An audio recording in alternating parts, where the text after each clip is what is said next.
I was left to rot at 12, erased for 18 years. At my brother's perfect wedding, I shattered their lies and rose with a voice they couldn't silence. The room fell silent when I raised the microphone. Dozens of eyes fixed on me, confused whispers rippled across the hall. My parents froze mid-sip. Adrian's jaw tightened. I held up a faded photo of a 12-year-old boy abandoned at a gas station and said, "This was me. This is what family looked like when they drove away and never came back." Gasps broke through the silence. Emily blinked, bewildered. My mother's lips parted as if she wanted to stop me, but nothing came out, and in that instant, on the night of my brother's perfect wedding, everything they had buried for 18 years clawed its way back into the light. My name is Ethan, and I am now 30. Some memories, however, fester rather than vanish. Get sharper over time. I don't discuss my childhood much. Not because I forgot, but because saying it aloud makes it feel more true. I feel like I'm 12 years old again, standing in the middle of that gas station parking lot. I was clutching a candy bar that I didn't have enough money to buy. Watching my parents' taillights fade into the night. It happened in August, just before school began. We'd been on one of those awful family bonding excursions that my mother believed we needed. Except that connecting in our house meant pretending my father's rants were wise. And my older brother Adrian's every mediocre thought was a blessing to humanity. I was the quiet one, overly sensitive, soft-spoken, and usually in the way. On that particular day, I had spilled a Sprite in the back seat. Adrian, who was 16 and already an expert at deflecting blame, smirked and added, "I did it on purpose." Dad pulled over at the next petrol station off the highway, his eyes burning. "You're not a baby anymore," he exclaimed. "You want to act grown? You can figure your own way home." At first I laughed. I assumed it was one of his twisted jokes. But then the back of the SUV banged shut, and they simply drove. I raced after them for a second, crying out their names, but my voice cracked and vanished under the roar of motors and tires. A clerk stuck his head out of the gas station door, cigarette dangling from his lips, and looked at me as if I were just another stray who had been abandoned.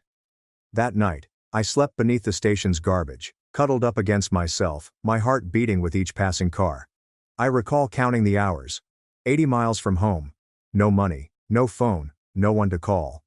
When I begged for aid, the clerk refused. He murmured, "Ain't a daycare kid." I did not cry. I believe a part of me froze that night, the portion that believed family meant anything permanent. The next morning, I found a payphone and called Mrs. Grace, a teacher I trusted. She was the one that picked me up and drove me back into town. I explained to her that my parents must have forgotten about me. She did not believe it. I could feel she increased her grasp on the steering wheel, but she did not press. She simply dropped me off, ensured I had food, and assured me I could always call her. Nobody seemed surprised as I walked through our house's front door. No one apologized. Mom looked up from her laptop and remarked, "Took you long enough." Adrian was on the couch, playing video games, and muttered, "Should have walked faster." Dad never acknowledged it happened. The next morning at breakfast, he simply nodded at me as if everything were usual. That was the day I quit trying to fit in. I graduated high school like a ghost in the hall. Ate lunch alone and studied in silence. I left as soon as I reached 18, worked 3 jobs, completed community college, and then moved to a university across the nation without informing anyone.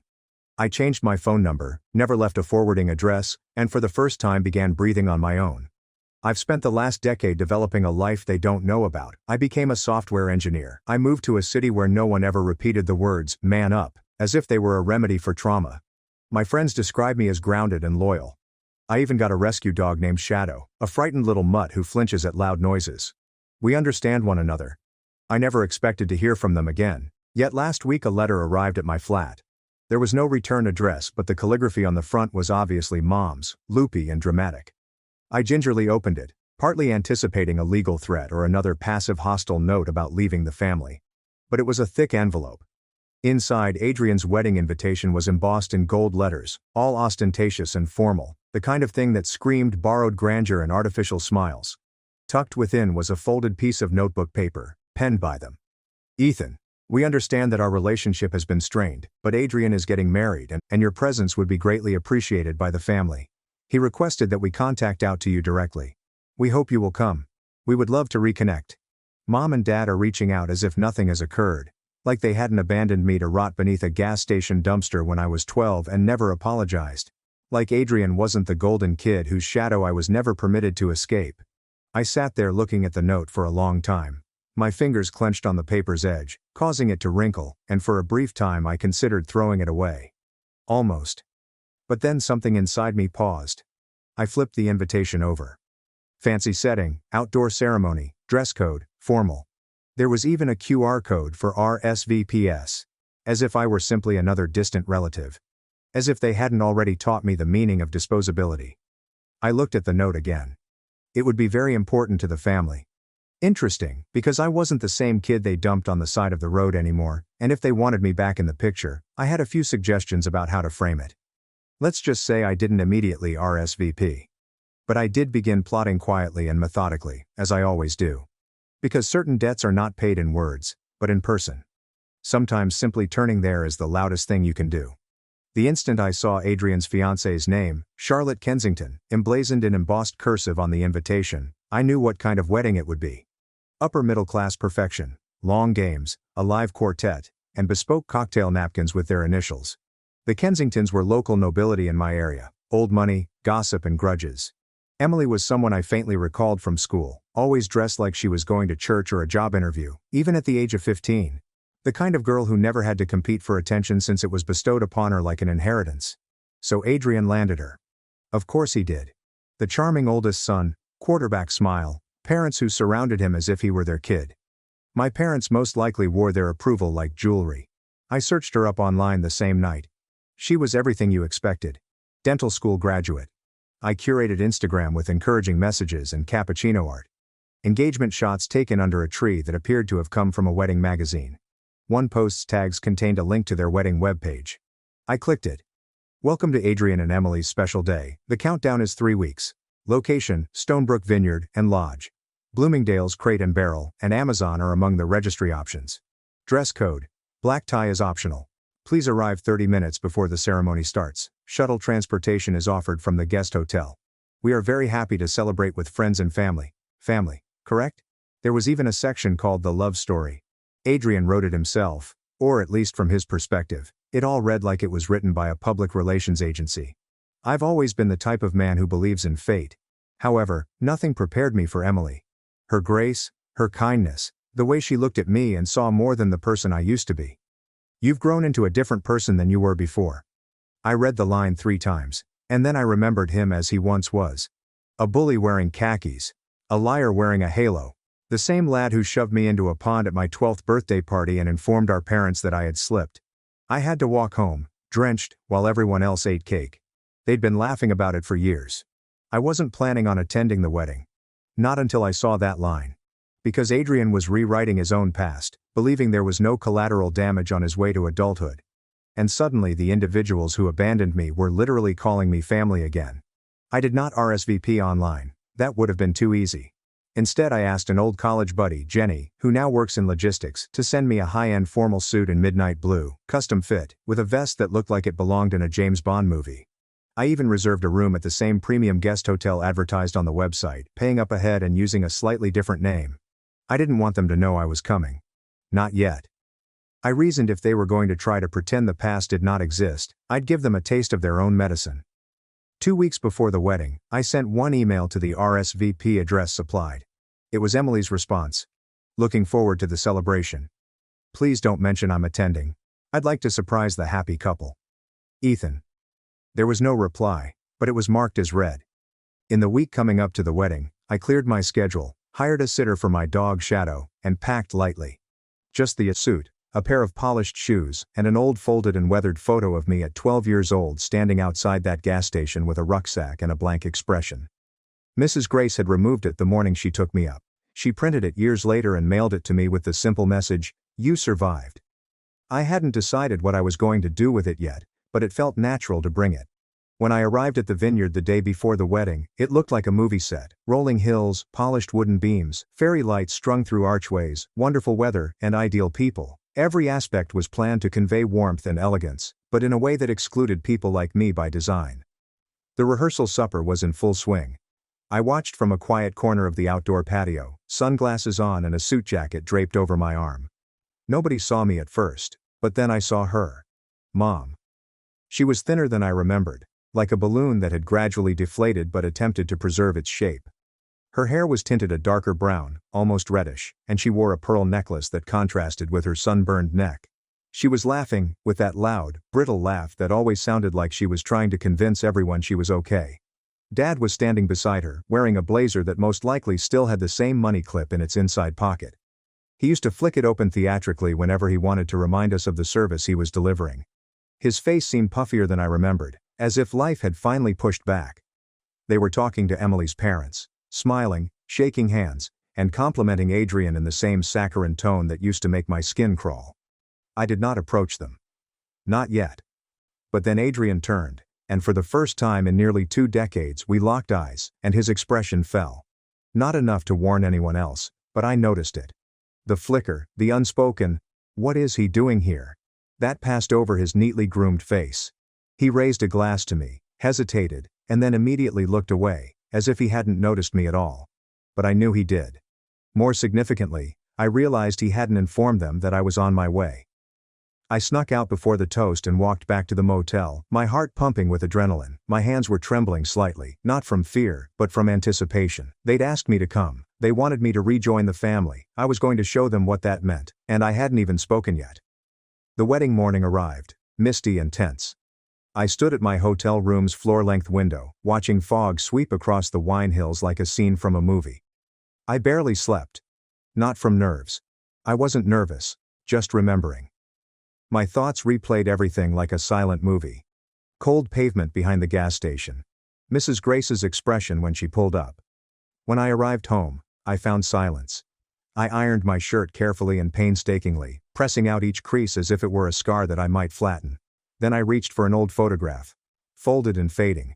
12-year-old me stared into the horizon, eyes wide with a mixture of terror and disbelief. I tucked it into my breast pocket, behind a silk square near to my chest. The bus to the vineyard was packed with passengers who did not know me. Distant cousins, former neighbors, and Emily's college classmates. Everyone talked on the venue, the vista, and the attire. Nobody looked my way. I preferred it that way. When I stepped off the shuttle, the surroundings had changed.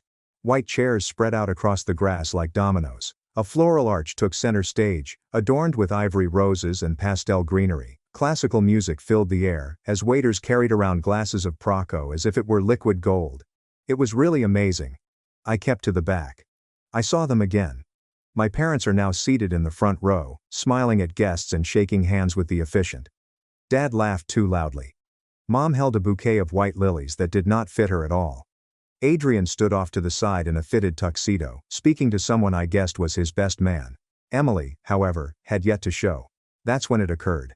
An older woman approached me, with exquisite silver hair and a navy blue clothing. She glanced at me for a moment before smiling graciously. "You must be Ethan." I blinked. "I am. I'm Catherine Kensington, Emily's mother." "Of course." I straightened a little and extended my hand. She accepted it with elegance but also something else. Curiosity.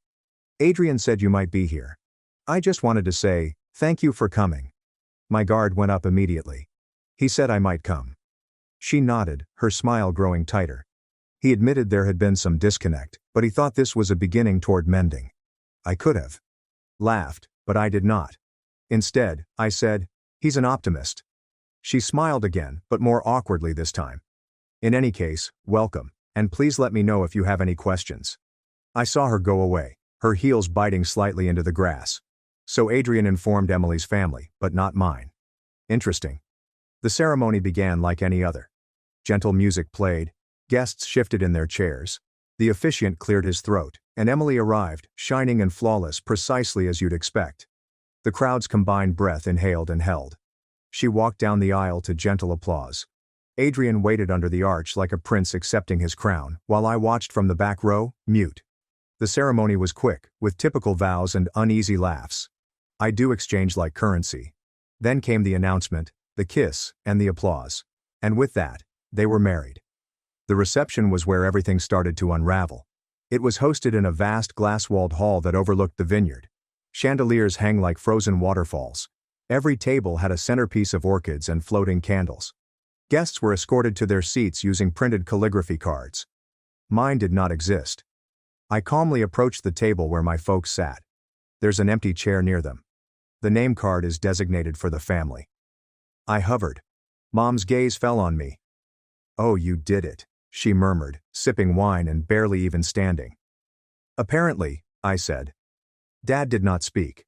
He glanced at me with an unreadable expression and leaned back slightly, as if I were a question he didn't want to answer. I answered calmly, "I don't see a seat card for me." Mom shrugged.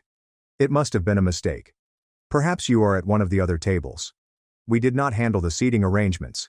"Sure, you did not." I looked around. Tables were almost filled. Laughter came from all directions. And then I noticed Adrian across the floor, engaged in conversation with Emily and two older gentlemen in tuxedos. He saw me. He did not smile. Instead, he walked straight for me. "Hey," he murmured, his voice low. "Glad you could make it." "No thanks to you," I said. He exhaled. "Listen, I didn't think you'd actually come, but you invited me. I requested Mom and Dad to invite you." "That's different." My jaw clenched. "I assumed you'd see the invitation, dismiss it, and move on as you normally do," he continued. I looked at him, tanned, styled, and confident. A man who had never actually paid for anything in blood or silence. "I came to check if he remembered," I explained quietly. "Remember what?" I didn't respond. I reached into my jacket and took out the photograph. I held it up and let it speak. His expression changed, slight but real. Eyes flew to the photo, then to my face, then back. He swallowed. "That happened years ago." "Yes," I answered. "You never spoke a word. Never instructed them to turn back. Never checked to see whether I got it home safely." He peered around as if someone could listen. "Ethan, that was an awful night. You were dramatic even then. I thought you were past it. I am over it." Something within of me stilled. "I am not here to spoil your wedding." I said, "You can relax." He offered a short, lifeless laugh. "Good, but I'm staying until the speeches." He looked at me again, as if unsure whether I was bluffing. I wasn't, since the best revenge is quiet. It is a surgical procedure, and I had prepared a toast that they would never forget. The lights in the ballroom dimmed as servers cleaned the last of the dinner plates. Guests were buzzing in a champagne haze, some leaning back with full stomachs and others dancing in nice little circles to a four-piece jazz band tucked away in the corner. Adrian and Emily sat at a long head table, their names written in gold writing behind them. Everything shined, including the wine glasses, cutlery, and people. A man wearing a powder blue suit clinked his glass. The room became quiet. "It's time for some comments from those who know the bride and husband best." There was polite applause, and Emily's father rose to speak first. His voice was smooth and practiced, a combination of wealth and warmth. He discussed Emily's childhood, her dreams, and the first time she addressed Adrian.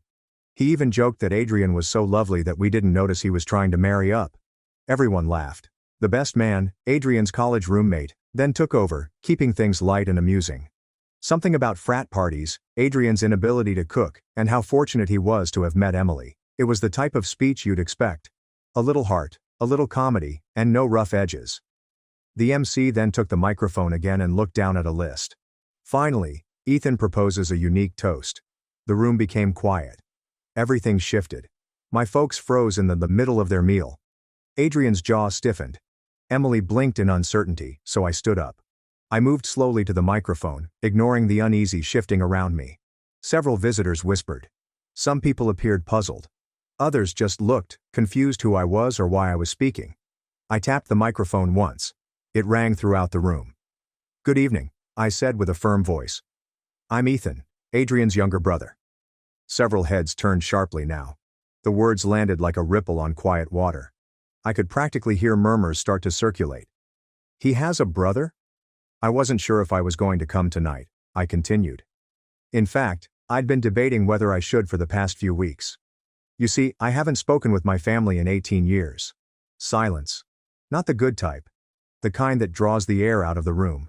I received a wedding invitation out of nowhere. There was no phone call or email, just a card and a note saying, "It would mean a lot to the family if you arrived." I let the words rest before pulling the photo from my pocket. This is me at 12 years old. I held it up with 2 fingers, and guests craned their necks to see. This was taken the morning after my parents left me at a gas station 80 meters from home. I had spilled a beverage in the car, and instead of punishing me, they left, telling me to man up and sort it out. The throng shuffled, with uneasy stares and the gentle sound of a wine glass being laid down. They did not return and did not call. I slept beneath a dumpster, and the only reason I got home was because a teacher picked me up the next day.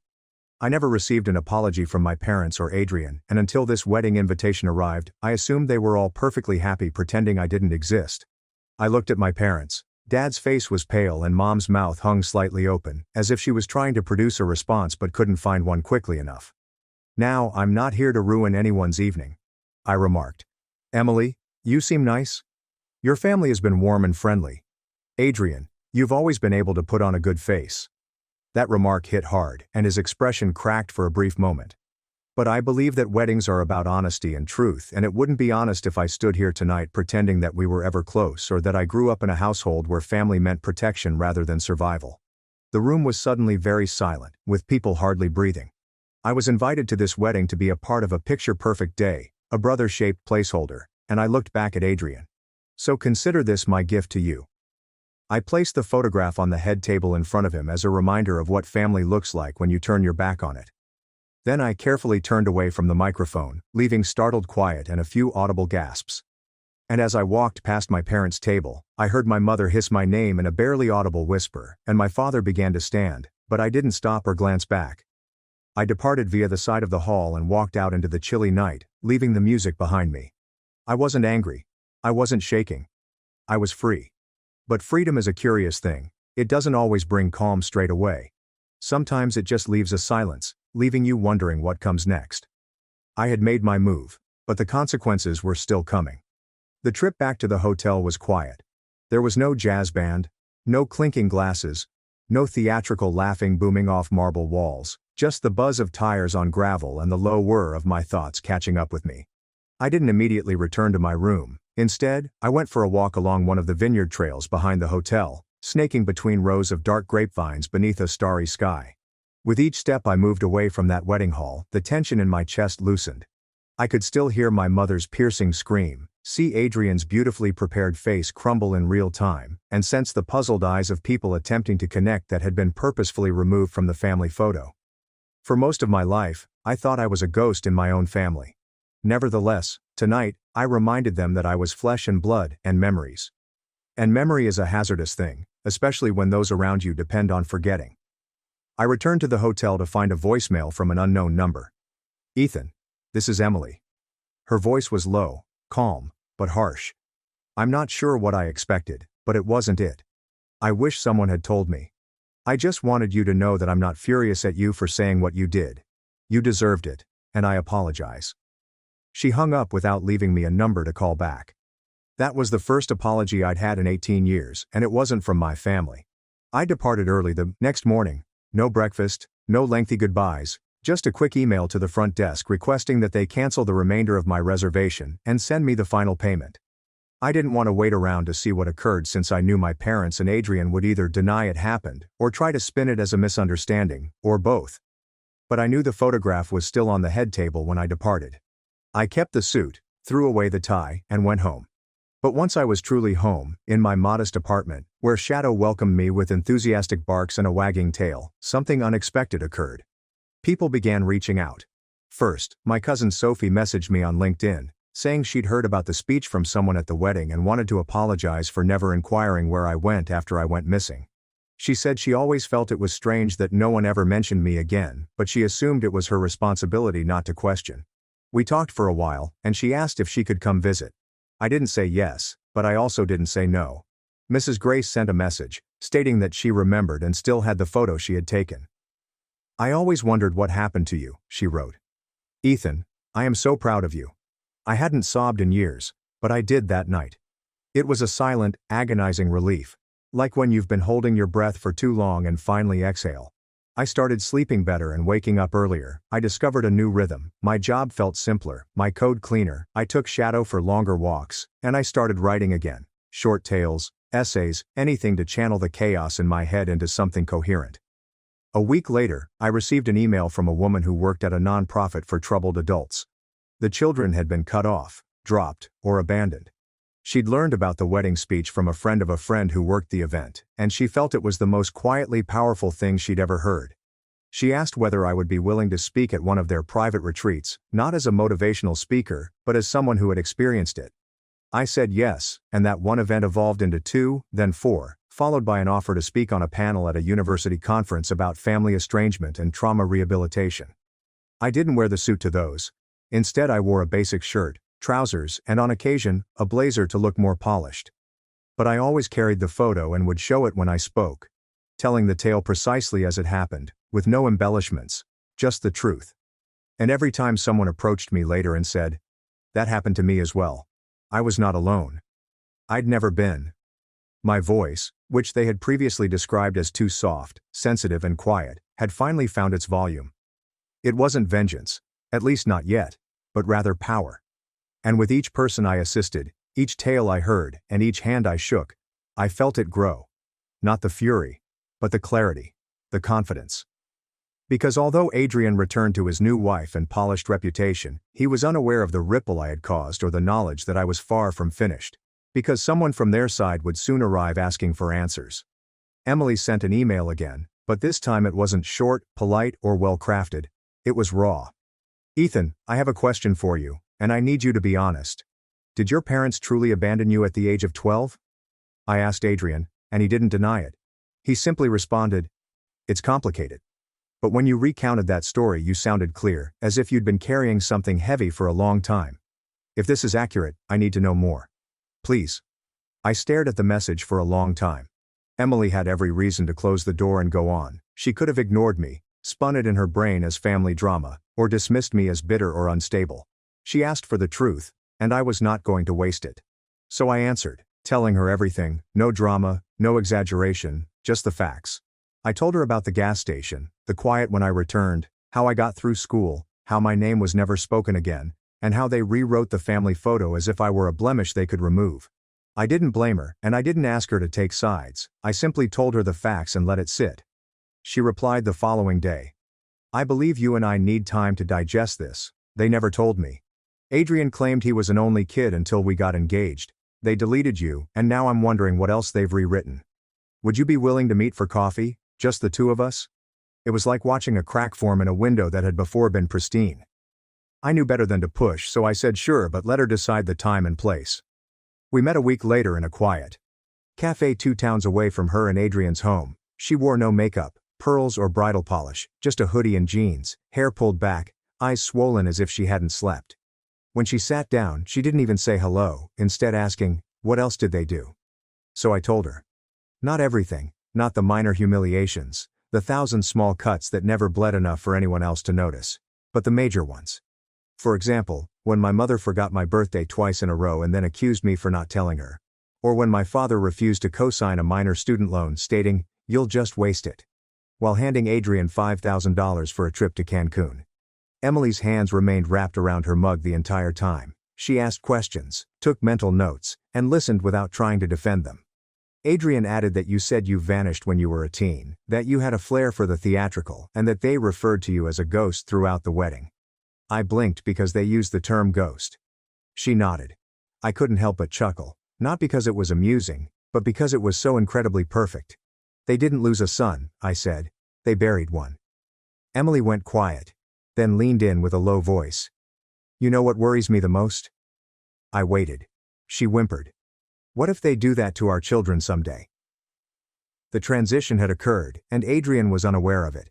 Emily stood before she could say anything else, saying she needed time, she was appreciative, and she wasn't ready to talk to him yet.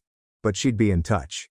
That was 3 days before I received a letter in the mail, with no return address as before, but this time the handwriting was my father's, not my mother's. Inside a note appeared in tight, uneven letters. Ethan, I'm not sure what you're doing, but this isn't helping anyone, and it's bringing shame on the family. Let it go. If you keep stirring things up, there will be consequences. We gave you a second chance to be included. Do not make us regret it. Dad. There it was. No apologies or regrets. Just a menace disguised as dignity. I sat with the message for a time before placing it next to a photo of myself at the age of 12, 2 artifacts from the same legacy, and I grinned because I finally had the documentation I needed, words penned by his own hand that revealed who he was and still is. I scanned the letter, put it in a secure place, then backed it up on 2 cloud drives before picking up my phone. I called a journalist I met at one of the trauma panels, and she promised me, "If you ever decide to share your story, I'll help you do it right." She answered the first ring. "I'm ready," I replied, "but I don't want to just chat. I want to show them." She hesitated and asked, "How far are you willing to go?" I looked down at the note, photo and name on the return invitation that attempted to erase me. "All the way," I said. The piece was titled "Left Behind: One Man's Quiet Escape from a Family That Tried to Erase Him." It went live on Tuesday morning, and before noon, it had been shared thousands of times. Nora Russo, the journalist I worked with, had done her investigation, interviewed Mrs. Grace, corroborated the gas station incident, and even tracked down my old landlady, who vouched that I had put myself through school without family support. The story included a photo of me at 12 standing near a dumpster with a torn backpack and cracked sneakers, quotes from my wedding speech, a letter from my father that had been slightly blurred to protect my privacy, and Emily's permission to mention that she had contacted me afterward. Claire was cautious and exact. This was not a tabloid piece, nor was it a scandal bait hit job. It was simply the truth, stated cleanly and unvarnished. And that's why it exploded. It wasn't loud. It was genuine. Some people said it reminded them of their own alienation, of being fired, replaced, or silenced. Others applauded my restraint at the wedding, and a few guessed the vineyard, though I never verified it. What mattered more were the private messages I received, which were from people who had been rejected, forgotten, and labeled as problem children by families who refused to accept responsibility. But the finest one came from Emily's older brother, Kensington, whose name was Mark, and he did not mince words. "I'm sorry they did that to you. My parents are upset, not at you, but at Adrian. They feel lied to and used, and they're meeting with Emily today." I didn't respond since I didn't need to. Emily sent another email just 2 days later. "Ethan, I read the story, saw the comments, and showed Adrian. He raged, saying you ambushed him and made it all sound worse than it was, but you didn't. You didn't even reveal everything, which made me think you're speaking the truth. He asked me to make a decision, and I did. I'm remaining at my parents' house for the time being, and the marriage is being called off. I'm sorry it had to happen this way, but I appreciate you not letting me go into that lie with blinders on. Emily." I read the message 3 times before closing my laptop and sitting in silence for quite some time because I wasn't celebrating or gloating. I was remembering. I was remembering when I was 12 years old and stood in our hallway with a gas station candy bar in my hand, thinking they had to come back. And now, some 2 decades later, the family that had abandoned me had finally experienced what it meant to lose control of the narrative. It was not over since my parents called 3 days after the article was published. I'm not sure how they got my phone number. Either from an old friend, or maybe they finally started paying attention to the venues I'd spoken at. But when I noticed an unknown number, I let it go to voicemail and listened. It was my mother, and her voice was shaking with wrath rather than sadness. "Ethan, how dare you? We invited you. We tried to be civil, and you humiliated us. You've ruined Adrian's life. Emily's parents are threatening legal action over the gifts, deposits, and reputation. You think this is justice? It's petty, vindictive cruelty. I hope you're happy and proud of yourself." My father then answered the phone, his voice subdued and almost defeated, rather than angry. "You were always too sensitive, and I should have known you'd develop into the type of man who would turn a moment into a weapon. Congratulations, you've destroyed your family, and don't ever call us again." Then he hung up. I stared at the wall for a while, wondering if the words would pain or reverberate like they used to, but they didn't because I didn't destroy my family. They destroyed the version of me that still needed them, and that was the difference. I stood up, walked to my desk, opened the drawer, and took one more look at the 12-year-old boy who had no idea what he would become. I smiled at him and put the photo away, not to bury the past, but because I had completed writing the finale. The fallout did not hit all at once, it arrived in pieces. First, there were rumors. Mutual acquaintances from my hometown contacted me, people I hadn't spoken to in over a decade. Some messaged me privately, shocked, while others felt guilty. I had no idea. I assumed you had moved for college, and your parents had always described you as tough. My parents, who had spent years building their internet image, suddenly went dark, and family images began to disappear from their accounts. The proud parents of Adrian and Emily Banner vanished as well. The most convincing clue is that Adrian's whole wedding album was wiped overnight, with no explanation. Adrian had taken a leave of absence from his job for personal reasons, according to a discreet LinkedIn update, but I was suspicious. Emily completed the annulment, temporarily living with her brother before returning to her studies. She left me a brief message weeks later. I'm rebuilding, and it's a mess, but it's mine. Thank you again, and I hope you're doing well. I was more than okay. The group urged me to become a regular contributor, and I started working with them part-time, organizing outreach for other affected young adults. I began writing not only articles, but also a novel with the working title, Ghost Son. What happens when they pretend you never existed? I didn't write it for vengeance. I wrote it for the kid I used to be, and for the kids who are still quietly packing a bag they'll never unpack because they're terrified their footsteps will be too loud. One day, I received a letter from Mrs. Grace, not my parents or Adrian, written in her loopy, generous script. Dear Ethan, I clipped your piece, read it twice, and hung it on the wall of my classroom, directly above the desk where I store extra snacks for students who never bring lunch. I occasionally tell them about you, not by name, but by tale, and how being kind isn't only about helping someone out. It's also about remembering them when everyone else has forgotten. I'm so proud of you. Love, Mrs. V. That one made me cry. Not the silent tears I was used to, but real ones that broke something inside. Because for the first time in my life, I didn't feel like I was proving anything. I wasn't a shadow. Or the forgotten. I was here. I had survived. And now I was alive. So, when people ask me how it felt to stand in front of my family and tell them the truth, I simply grin. Because the finest retribution isn't watching them crumble. It's seeing yourself rise in full daylight while they're still attempting to rewrite the dark, and I have never looked back. Future sister-in-law called me an ogre and tried to ruin my wedding. I caught her, and now I doubt if my marriage can survive. My future sister-in-law has been making disparaging remarks about my appearance and referring to me as an ogre, but my fiancé has been insisting that she is only protective of him, until I discovered she has been secretly attempting to derail our wedding plans. Hello Reddit. I, a 28-year-old woman, am engaged to my beautiful fiancé, David, a 30-year-old man. We have been dating for 3 years and hope to marry later this year. The problem is with David's sister, Rachel, 33F, who has been making disparaging remarks about me in recent months. She has always been forthright, but lately it has crossed the line into outright cruelty.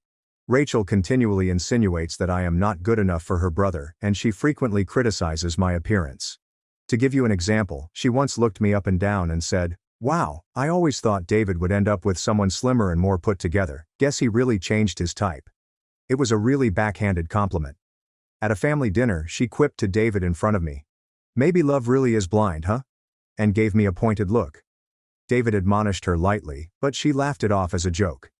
Another time, while we were discussing wedding dress shopping, Rachel snarked, "Make sure they have your size. We don't want an ogre bride." Yes. She used the word ogre while staring at me. These are only a few examples. Every time I meet her, there's a fresh insult buried in a joke or a concern.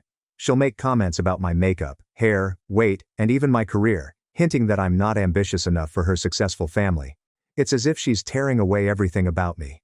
I've tried not to let it bother me, but it truly hurts. I am hardly a supermodel or anything, but I have never thought of myself as ugly. Hearing my prospective sister-in-law refer to me as an ogre or insinuate that I am unattractive and undeserving has begun to really undermine my confidence. I told my fiancé David how Rachel's statements were making me feel. He adores his sister and believes she is simply being protective. He keeps saying things like, "You know, Rachel has no filter. She doesn't really mean it, and she's tough on everyone at first. It'll get better." He also suggested that I'm taking her jokes too seriously. It's easy for him to say. He's not the one being referred to as an ogre. David has never told me I'm overreacting, but he consistently downplays her conduct, making me believe I am. He says stuff like, "She had a very bad breakup ages ago and is wary of anyone dating me.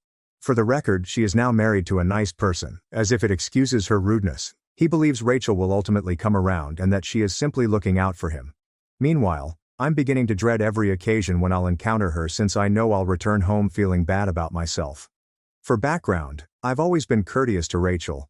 I was impressed by how close she and David were when I first met them. I've attempted to bond with her by inviting her to lunch and asking her for wedding advice to make her feel included, but she either ignores me or makes snarky remarks. For example, when I asked if she wanted to go dress shopping with me and my mother, she remarked, "I suppose someone should be there to stop you from picking something tacky." I was surprised. I did not invite her again after that comment, and she now accuses me of excluding her from the wedding. I can't win. All of this has left me in a difficult situation. I adore David and genuinely want to marry him, but his sister seems determined to bring me down. I'm concerned that if this continues, it will spoil my connection with David and possibly the entire wedding. Part of me wonders whether she's intentionally attempting to break us up by undermining my self-esteem or inciting disputes between David and me. It may sound dramatic, but that is exactly how I feel after months of her antagonism. David does not view it this way. He admits Rachel may be harsh, but he believes I'm seeing malice where there is none. He constantly telling me to ignore her, or let it go because that's how she behaves with new people, but I'm not new anymore, and especially not to someone I'll soon call family. I've told him that he needs to stick up for me more firmly. He claims he'll talk to her, but I'm not sure whether he really understands or if he thinks I'm being overly sensitive. I'm starting to feel really alone in this.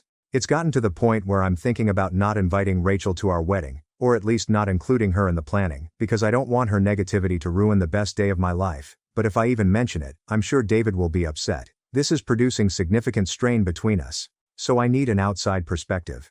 Am I overreacting? Will I be the bad guy if I set strict boundaries or remove my prospective sister-in-law from wedding events due to her harsh behavior? I don't want to put a wedge in their family, but I'm not sure how much more of this I can take. Edit to add more information. After reading a few early comments, many of you have inquired about Jay's parents and how they feel. For the record, his parents are nice folks who have never been mean to me. They haven't seen most of Rachel's worst statements because she normally says them when no one else is listening or disguises them as jokes. I haven't directly informed my prospective in-laws about what she said. I hoped it would be resolved without involving the entire family. Also, some of you are curious whether this is about money or prestige.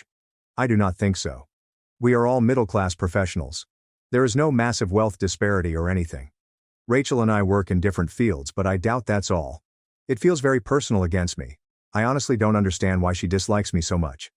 Update 1. Hey. Several of you recommended me to have a serious conversation with David about setting boundaries and standing up for myself.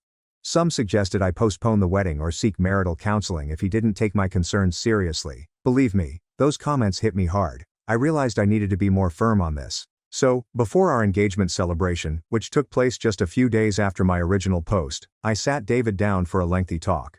I told him that I would not tolerate any more disrespect from his sister, and that I needed his support at the party and in the future. I expressly stated, if Rachel makes any nasty comments, I expect you to call her out right away. Please don't dismiss it.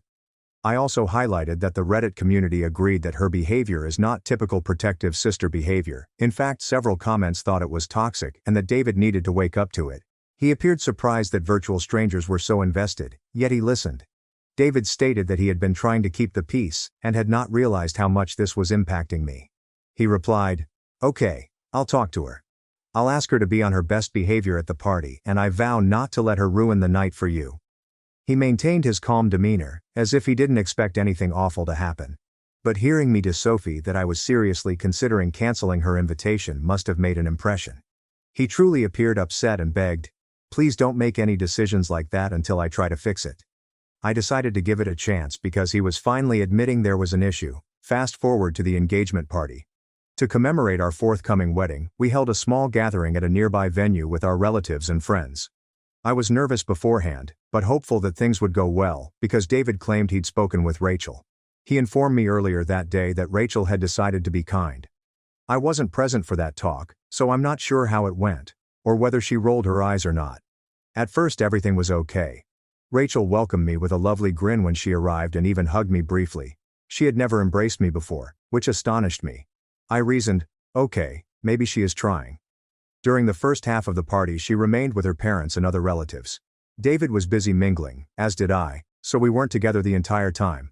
I kept looking over and saw Rachel laughing and seemingly having fun. I began to relax a little, thinking that perhaps my worries were unfounded and that she would behave. Okay, I spoke too soon. Later in the evening, my maid of honor, Sophie, my best friend, drew me aside, angry. Sophie informed me that while I was conversing with some of David's cousins, she overheard Rachel disparaging me to a small group of people by the punch bowl. Rachel, according to Sophie, was in a huddle with two of her own friends, who she had apparently brought as her plus ones, and one of David's aunts. Sophie strolled by just in time to hear Rachel remark, "I was like an ogre to her brother."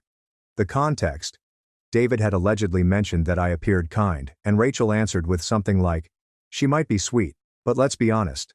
My brother is Prince Charming, and he chose Fiona the yogurt. One of Rachel's pals chuckled and added, Fiona at least turned into a princess eventually. Rachel responded, I'm not holding my breath. Yes, she did say that at our engagement party, in front of other guests. When Sophie told me this, my stomach plummeted and my face flushed with embarrassment. I almost burst into tears right there. Sophie was furious and ready to yell at Rachel herself. But I asked her to wait until I decided out what to do. I took a minute to take some deep breaths. I didn't want to create a spectacle in front of everyone. It was meant to be a pleasant moment for us. Furthermore, David's old grandmother was present and I did not want a shouting match to bother her. I decided to find David first. I told him we needed to talk right now and drew him into a side hallway. I repeated exactly what Sophie had told me. I was in tears as I explained how Rachel publicly humiliated me at our own celebration. As I told him, I could see David's expression shift from bewildered to shocked to angry, but not clearly directed. He asked, Are you sure she said that? That is incredible. I said, I completely trusted Sophie, and it's exactly the type of insult she's been flinging at me in private. To his credit, David did not completely disregard it this time. He truly appeared irritated and stated, I'm going to go talk to her. I trailed following and watched David draw Rachel apart in the corner of the room. I could not hear the discourse. The music was loud, and they kept their voices low. But I noticed David looking irritated, waving slightly, and Rachel shrugging. Rachel looked over at me from across the room, then mumbled something to David before walking away, grabbing her pocketbook. She left the party early, essentially storming away. David returned to me and stated, I told her that was completely unacceptable. She said she was joking, but other people misheard what she said. I advised her to leave if she couldn't be respectful.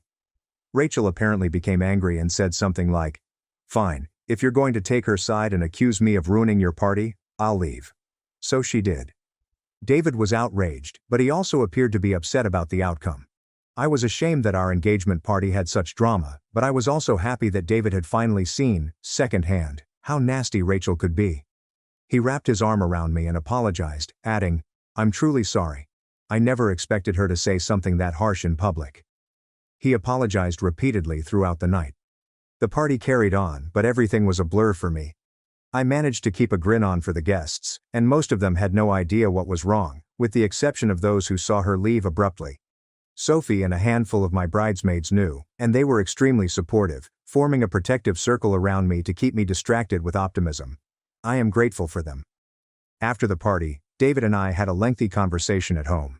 He promised me that he had reprimanded Rachel and would not tolerate her insulting me again.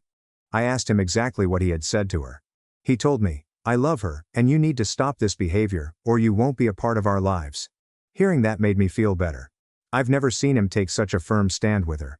However, and this is a significant however, by the next morning, David had already downplayed the situation.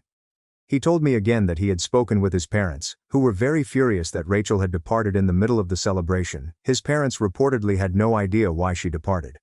Rachel did not inform them about the confrontation.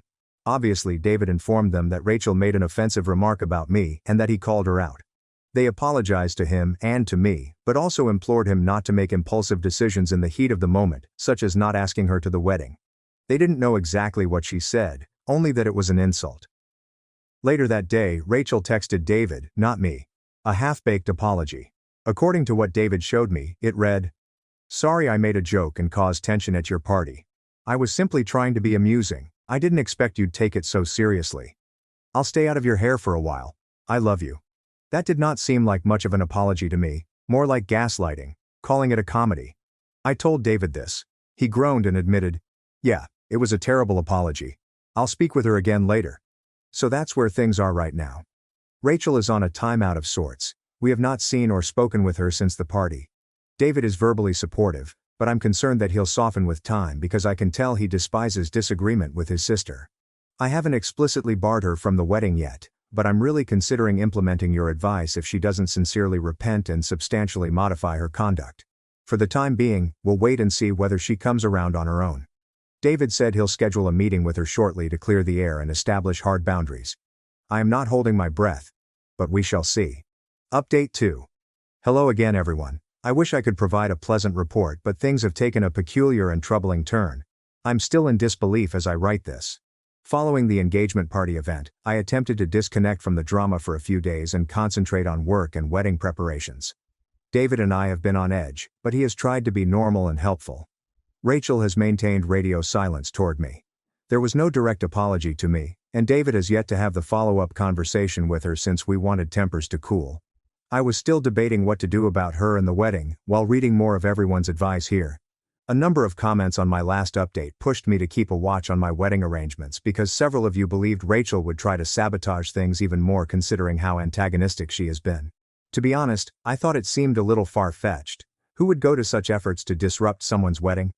A couple of days ago, I received a phone call that confirmed those warnings painfully correct. My cell phone rang when I was at work on my lunch break. It was the bridal boutique where I was getting my wedding dress. The manager wanted to ensure that I did wish to cancel my final dress fitting appointment. Cancel my appointment. I almost dropped my phone.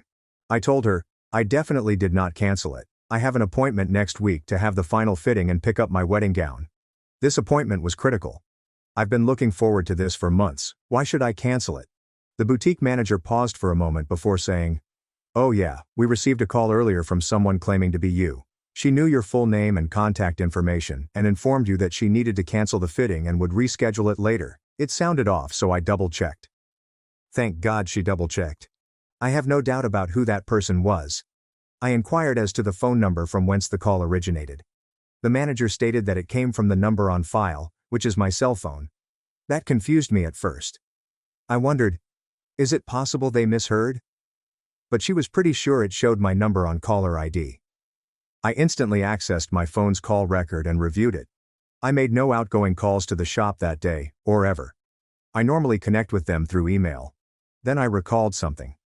Rachel approached me at the engagement party when I was talking to an uncle, saying, "Hey, can I take your phone for a sec? I suppose I forgot mine in the car and I'd like to take a group shot with the cousins." Without thinking, I unlocked my phone and handed it to her. There were a lot of people about, and I was in hostess mode, not thinking about the risk. She used it to take a shot and then returned it a few minutes later, saying, "Thanks. I'll send you the picture later." In retrospect, I have no idea what she did with my phone in those few minutes. Could she have swiftly located my bridal shop's phone number, perhaps through my emails or messages, or even Googled it, and contacted them pretending to be me? It sounds crazy, but how else would the call appear to come from my number? I started shivering as I realized this. I immediately informed the boutique manager that someone had impersonated me, and that if anyone calls to make changes claiming to be me, either require a password or at least double-check via email. The manager was quite understanding. She sounded equally astonished. She informed me that my appointment was still scheduled and even placed a note on their system. Bride suspects scam caller. Do not cancel or amend anything without receiving immediate in-person confirmation. I thanked her warmly for contacting me. After hanging up, I sat in my car. I was on my break in the parking lot, shaking. I felt violated and outraged. Rachel had the audacity to do that. And to think, if the store hadn't noticed something was wrong and called me, I might have arrived next week only to discover my appointment canceled or my dress unavailable. I'm not even sure what her goal was, to delay obtaining my outfit, or to provoke a scene. It's just brutality. I quickly phoned David. He didn't answer, he was in a meeting at work, but I left him a voicemail and text message saying, "We have a serious problem. Call me as soon as possible. It's about Rachel." He called back about 30 minutes later, sounding frantic. I told him everything.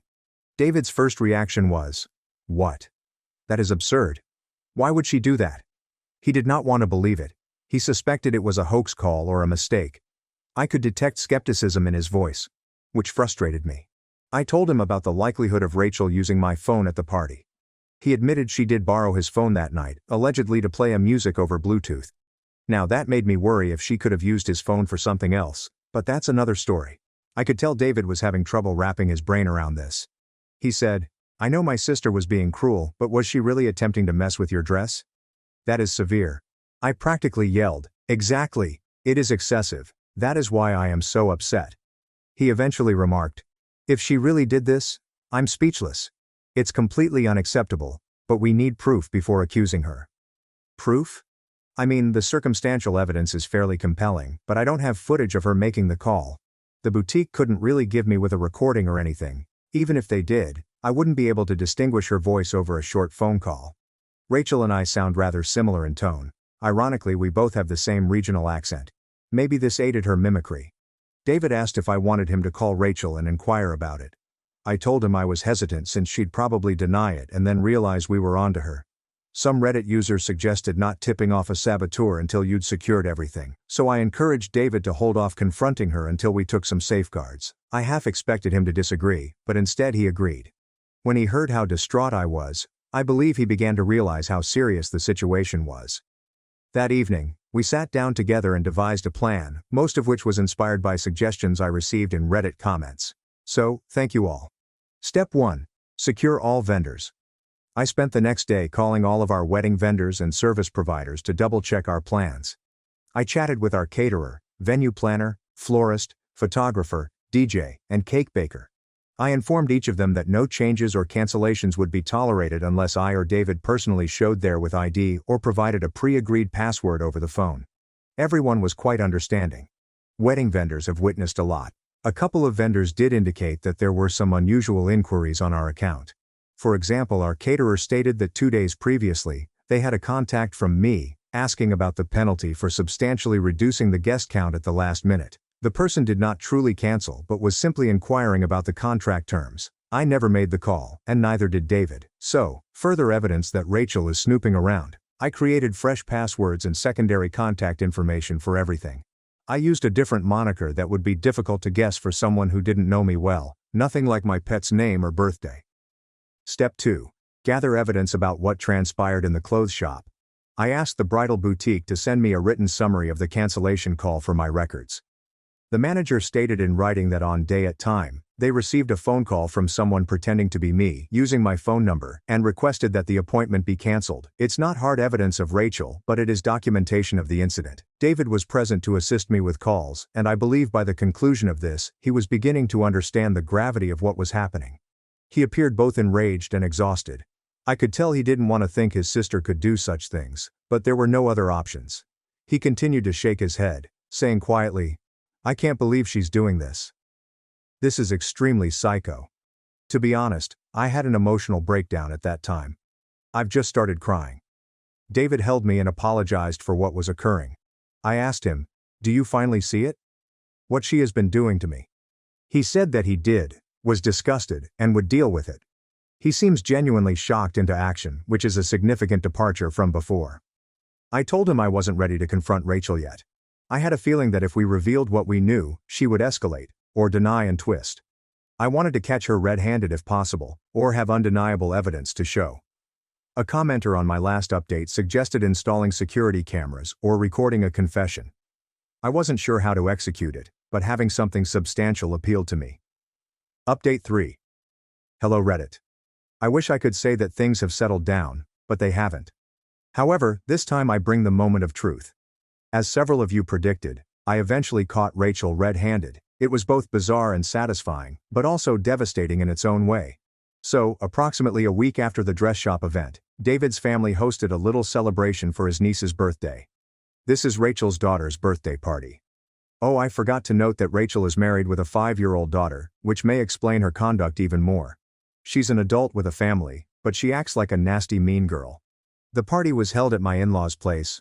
After everything that had transpired, I didn't want to go. But I adore my little niece-to-be and did not want to disappoint her.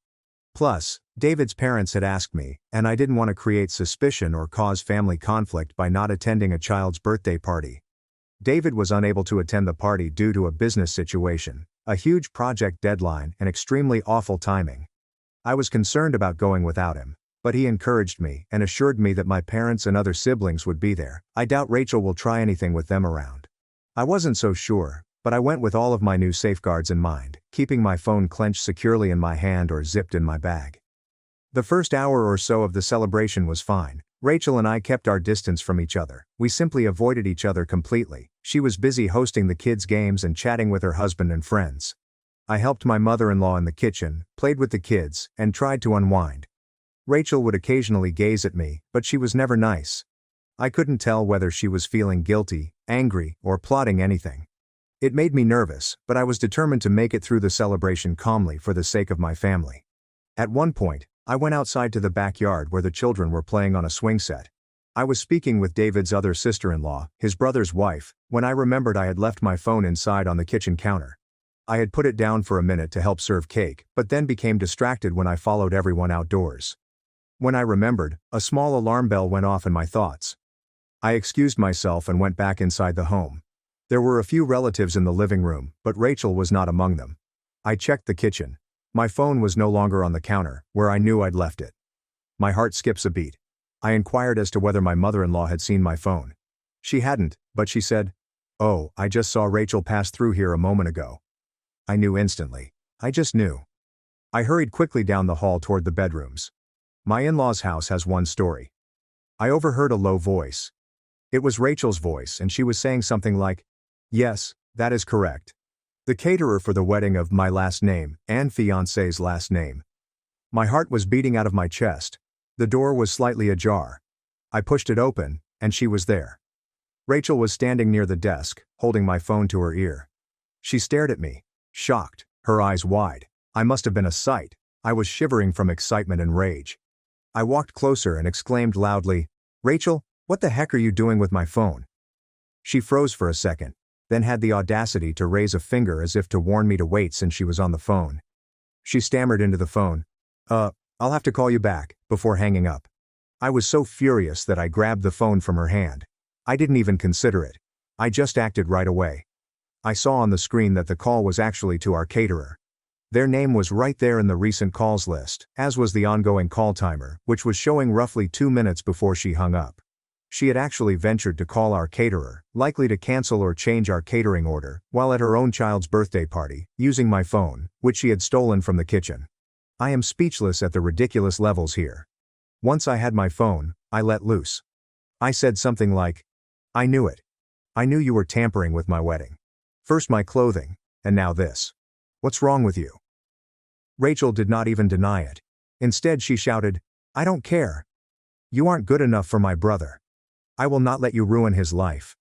I practically shrieked, "How does canceling my wedding plans keep his life from being ruined? Are you out of your mind?" She continued saying, "You need to leave. You shouldn't be here. You are not a member of this family, and you never will be." It was like a floodgate of her actual feelings had opened. It became evident that, in her twisted thinking, she believed she was protecting her brother from me by destroying our wedding. Our noisy argument had attracted attention. David's dad and a few other family members came in the corridor, puzzled. My mother-in-law was like, "What's going on?" I turned to them and said, "Rachel is undermining our wedding. She literally used my phone to attempt to cancel our caterer." Rachel yelled, "She's lying." Despite the fact that I was holding the evidence and waving it about, my phone still showed the caterer's number on the screen. She then changed tactics and said, "I was assisting you. I was just making a brief call to check on something for you." I yelled back, "Check what exactly? How much can you muck things up?" The situation was chaotic. My father-in-law sharply told us both to relax and asked for the phone. I handed him my phone and told him to look at the last phone number. "It is the caterer." I didn't make the call. She did. He looked at the phone and saw the number and name, which we had saved as the caterer's name. I'll never forget how he gazed back at Rachel. It was a combination of shock and disappointment. My mother-in-law appeared to catch on and gasped, covering her lips. She asked Rachel, "Did you really?" Rachel burst into tears at this time, not sure if she was angry or just upset at being discovered. She said something like, "Fine. Yes, I attempted to cancel several things for his own good. This wedding should not happen." There were more raised voices throughout. My father-in-law told Rachel to follow him into the other room right now. My mother-in-law attempted to console the crying children, who had fled inside due to the loud noise. The family members were all either surprised, silent, or rushing the kids back outside to play. It was quite awkward and tense. I was fighting back tears. I realized I didn't want to be there any longer. I walked straight out the front door, got into my car, and drove away. In retrospect, I probably should have stayed to gently explain to my in-laws what had happened, but I was in full fight-or-flight mode, and flight prevailed. As soon as I drove away, I fell into tears and cried all the way home. I texted David one message. "I caught Rachel in the middle of canceling our wedding plans. I left the party. Call me as soon as you can." He was already trying to call me since he had a bunch of missed calls from the caterer on his phone. The caterer had attempted to call him when they were abruptly disconnected from me. most likely to confirm what Rachel was telling them. David had put two and two together and left work early, desperately attempting to contact me. When I came home, I took his phone and simply explained everything that had transpired. David was quiet for a long time, then he just stated, "I'm returning home right now." He arrived approximately 20 minutes later. He drew me into an embrace and continued saying, "I'm so sorry." He had spoken with his father on the way over, so he had a rudimentary summary of the aftermath at the party. Apparently, after I left, my father-in-law ripped into Rachel in private. According to what David heard, it wasn't pretty. Rachel was virtually caught dead to rights, with no defense. Her husband, my brother-in-law, was also furious with her. He had no idea she was doing this. In reality, Eric apologized to my in-laws and left the party early with their children because he was ashamed and irritated with Rachel, so the party sort of went apart after that. What a spectacular birthday for the poor niece, though I believe the little kids were generally kept in the dark, but they did get cake and presents. David's parents were terribly distraught. They did not fight or make excuses for Rachel when speaking with David. In fact, both of his parents called me later that night to apologize for their daughter's actions. They sounded extremely humiliated and sincerely sorry. This was a relief, to be honest. Aside from the one bad apple, I had supportive prospective in-laws. But let me get to the worst part. David's initial reaction when the dust had fallen. When he arrived home that night and we spoke, I could sense he was struggling. We sat down, and I reminded Rachel of all she had done wrong. Now that I had practically seen her doing it, there was no way for him to doubt or minimize anything. He looked frightened and kept repeating he felt foolish for not noticing it sooner. However, when I communicated how profoundly this had wounded me and how I wasn't sure I could move forward if he didn't completely break relations with his sister, at least for now, he became defensive. He did not defend her, but he appeared reluctant and replied, "She is my sister. I need to know why she did this." That kind of made me snap. I shouted, "Is the why even important? Look what she did, and you're not exactly on my side here." He swiftly said, No, I'm on your side." "I don't condone any of this," he said, admitting that part of him was shocked and waiting for an explanation or misunderstanding. "Really?" After she basically confessed in front of everyone. I was astounded that he still believed there might be any reason. This resulted in possibly the worst brawl we'd ever had. I told him straight out that I might contemplate marrying him if he couldn't fully support me and keep his sister accountable. I stated, "I am your future wife," and she attacked me and our relationship in the most deceptive manner. "I need you to have my full support or I can't do this." I may have also said something like, "Grow a spine and cut the cord, David, or you'll lose me." It was harsh, but I was at my breaking point. David, to his credit, did not become furious with me. He began crying. I'd only seen this man weep once before, so seeing his tears shattered my heart. He expressed regret that it took something so awful to make him see reality, and that he felt he had failed me. We were both emotionally weary by then. He begged me, "Please don't call off the wedding." I told him I wasn't going to make any decisions like that right now, but I needed to see tangible action from him to protect me from his family's toxicity. He vowed no more excuses for Rachel, no more contact with her until, perhaps, she significantly changed, which I doubt, and she would not attend our wedding or any other celebrations. He said he will speak with her and make this clear. I simply nodded and replied, "You understand what you need to do. I'm going to hold you to it." That night I slept at my sister's house because I needed some space and someone to talk to in person. David understood and let me go, even though he urgently wanted me to stay. My sister was stunned by everything. She was previously familiar with some of the details, but the entire story stunned her. She took me out for a late-night milkshake run to help me relax, which was somewhat beneficial. So, yes, I caught Rachel red-handed. The entire family knows now, and David finally believes me. I know a lot of you will probably tell me to cancel the wedding or go cold turkey. Trust me, I have been thinking about everything. Rachel will be out of our lives for the foreseeable future, that is all I know. There's no chance she'll come to our wedding, if we even get one. The question that remains is primarily about David. After all this, can I trust him to put me first? I love him, and I believe he has finally woken up to the truth. However, the fact that it has gone this far will take some time for me to forgive.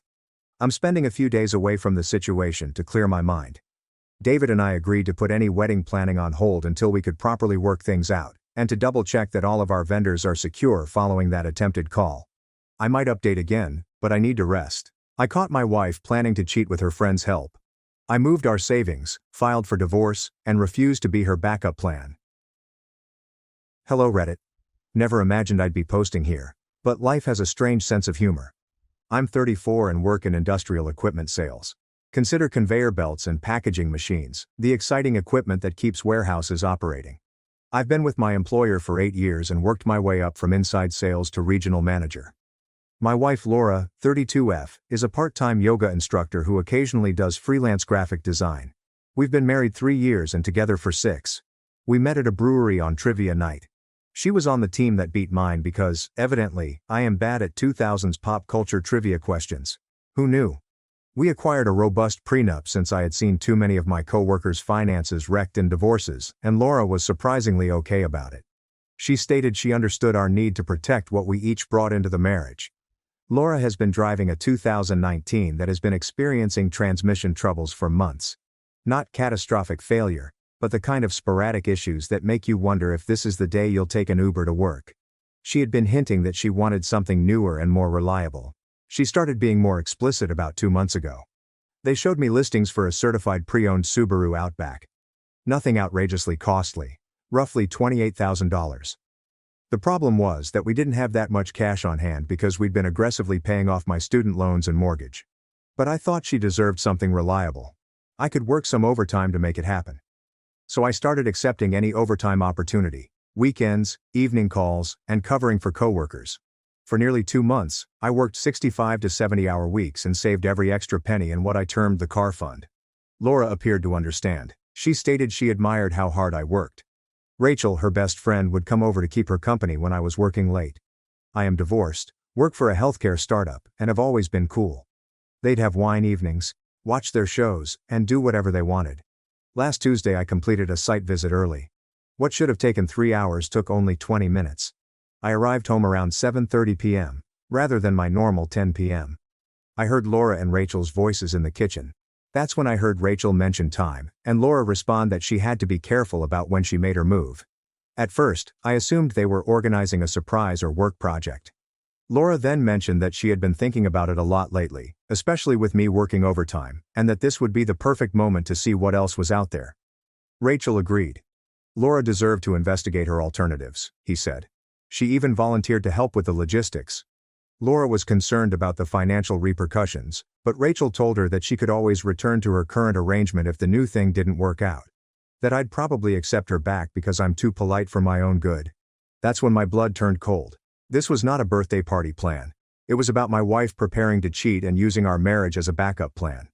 I discreetly departed, sat in my truck for 10 minutes, and then drove for an hour. I returned home and resumed my normal behavior. Laura hinted throughout the next few days that individuals needed space, that they loved one another but wanted to explore other connections. Subtle, right? She eventually had the talk on Friday night, saying we might have married too early. We were 28 and 31. She loved me but wasn't sure if she was in love. I suggested staying at Rachel's for a while. If we were meant to be, we'd make our way back. I asked whether there was anyone else. She said, "Of course not. She'd never do it to me. She simply needed to be alone and figure herself out." Rachel had offered to let her rest at her house, and perhaps they could take a short vacation somewhere to clear her mind. So I answered, "Okay, if that's what she needed, I understand." I'd keep working, saving money, and giving her all the time she needed to figure things out. What I didn't tell her was that I had already called a divorce attorney Thursday morning. Laura moved out on Sunday, taking her clothing, laptop, books and other necessities for a temporary separation, hugged me at the door, and expressed her hope that we might work things out. That this was not always the end, but rather a stop to gather clarity. Monday morning, I went to the bank and transferred all of our savings, including the $12,000 vehicle fund I had been building, to a new account in my name only. Thanks to our prenup, I was well within my rights. Her name was not on my work accounts, and I left the joint bank account alone save for transferring my direct deposit. Tuesday I had the divorce paperwork prepared, nothing malicious, just a straightforward dissolution based on irreconcilable differences. It's very clean now, thanks to the prenup. We all keep what we brought in.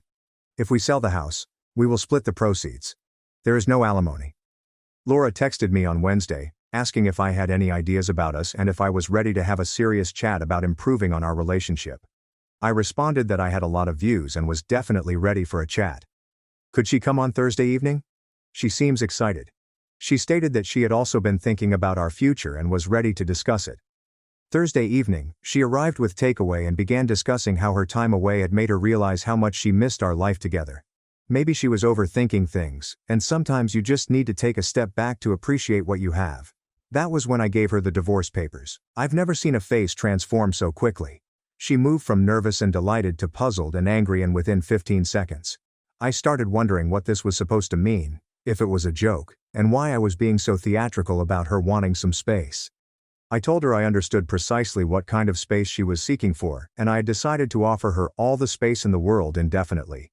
She demanded to know what I was talking about. So I mentioned that I had overheard her chat with Rachel the previous Tuesday.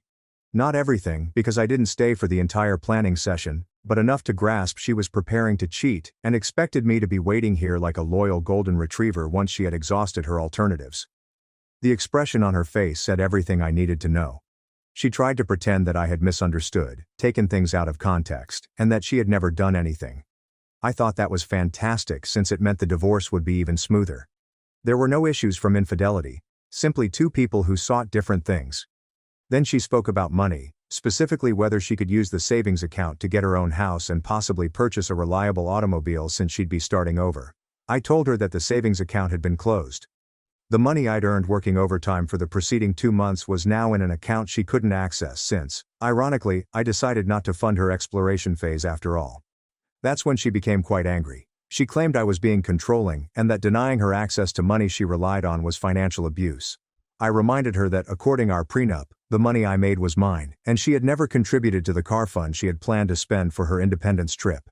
She left about 9 p.m., she's taking her supper with her. So, Reddit, Ida. A part of me wonders if I should have addressed her with the overheard chat first, given her the opportunity to explain, or called it off. Maybe I misunderstood and she was just going through a quarter-life crisis unrelated to adultery. But, honestly, the more I think about it, the more certain I am that I heard exactly what I believe I did. I'm not out to ruin her life or leave her bankrupt. She's got a job. She can stay with Rachel, and she is an adult capable of arranging her own transportation and housing. I just don't see why I should pay for her self-discovery adventure, especially since it appears to involve examining other people's mattresses. But perhaps I'm being overly severe. Maybe I should have attempted to work it out. Let me know your thoughts, Reddit. I have some decisions to make about next moves. A few days later, an update was posted. So Reddit, you had some thoughts. And by some thoughts, I mean my inbox overflowed like a packaging line during the peak holiday season. The general consensus seems to be that I was NTA, and that I should quit second-guessing myself about what I had heard. A number of you noted that Laura's reaction when I handed her the divorce papers essentially proved everything. If she had been innocent, she would have been confused and hurt, rather than instantly concerned about money and requesting access to accounts. That struck home. An innocent individual would have been saddened by divorce papers without considering their financial choices. Several individuals urged that I document everything and try to get further evidence, but I'm not interested in playing private investigator. I heard exactly what I heard. Her reaction proved this. And I am not going to start following her around with a camera or examining her phone records. That is not the type of person I want to be. Some of you cautioned me that Laura would most likely respond with tears and promises once she understood I was serious. It turns out Reddit has prophetic powers, because that is exactly what happened. Laura arrived at my residence at 6:30 a.m. on Friday, one day after I served her papers. I was getting ready for work when I heard someone beating on the door, as if they wanted to wake up the entire neighborhood. She really wanted to talk this time. No games, no drama. She revealed that she had been considering other possibilities, but seeing the divorce papers made her realize she was afraid of commitment and didn't want anybody else, that I was the best thing that ever happened to her, and that she'd been an idiot. I told her I appreciated her honesty, but the ship had departed. If she wanted to improve our marriage, she might have done so before organizing her affair with Rachel. Not with Rachel, but with Rachel's help. That's when things became interesting. She claimed Rachel had been filling her mind with thoughts about how she was settling and deserved to discover what else was available.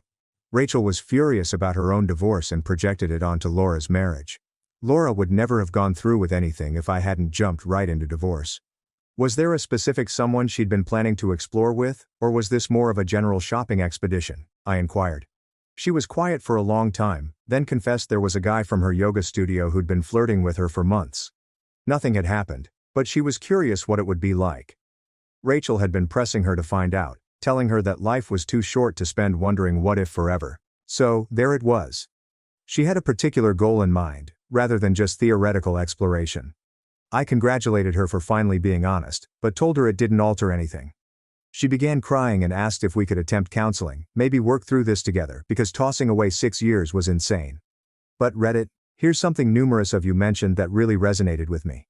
She was not sorry she had planned to cheat. She was sorry she was caught. If I hadn't caught the chat, she would have gone ahead with her plan and expected me to be here waiting after she finished sampling the items. I told her I'd think about it, partly to persuade her to leave so I could go to work, but I'd already decided. Another issue happened over the weekend, and this is where some of your advice came in handy. Laura attempted to enter our joint checking account and discovered that I had changed my direct deposit.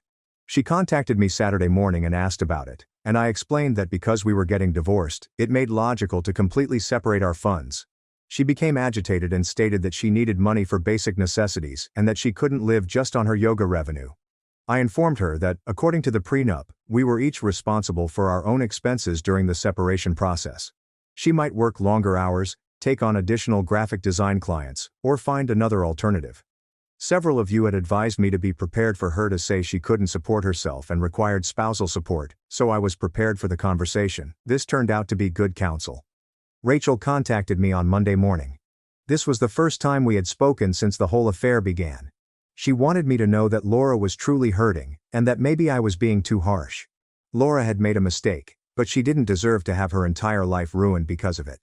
I asked Rachel if she believed I deserved to have my entire life blown up because of Laura's error. If she believed I should have quietly sponsored Laura's affair and patiently waited for her to decide whether she wanted to keep me or trade me in.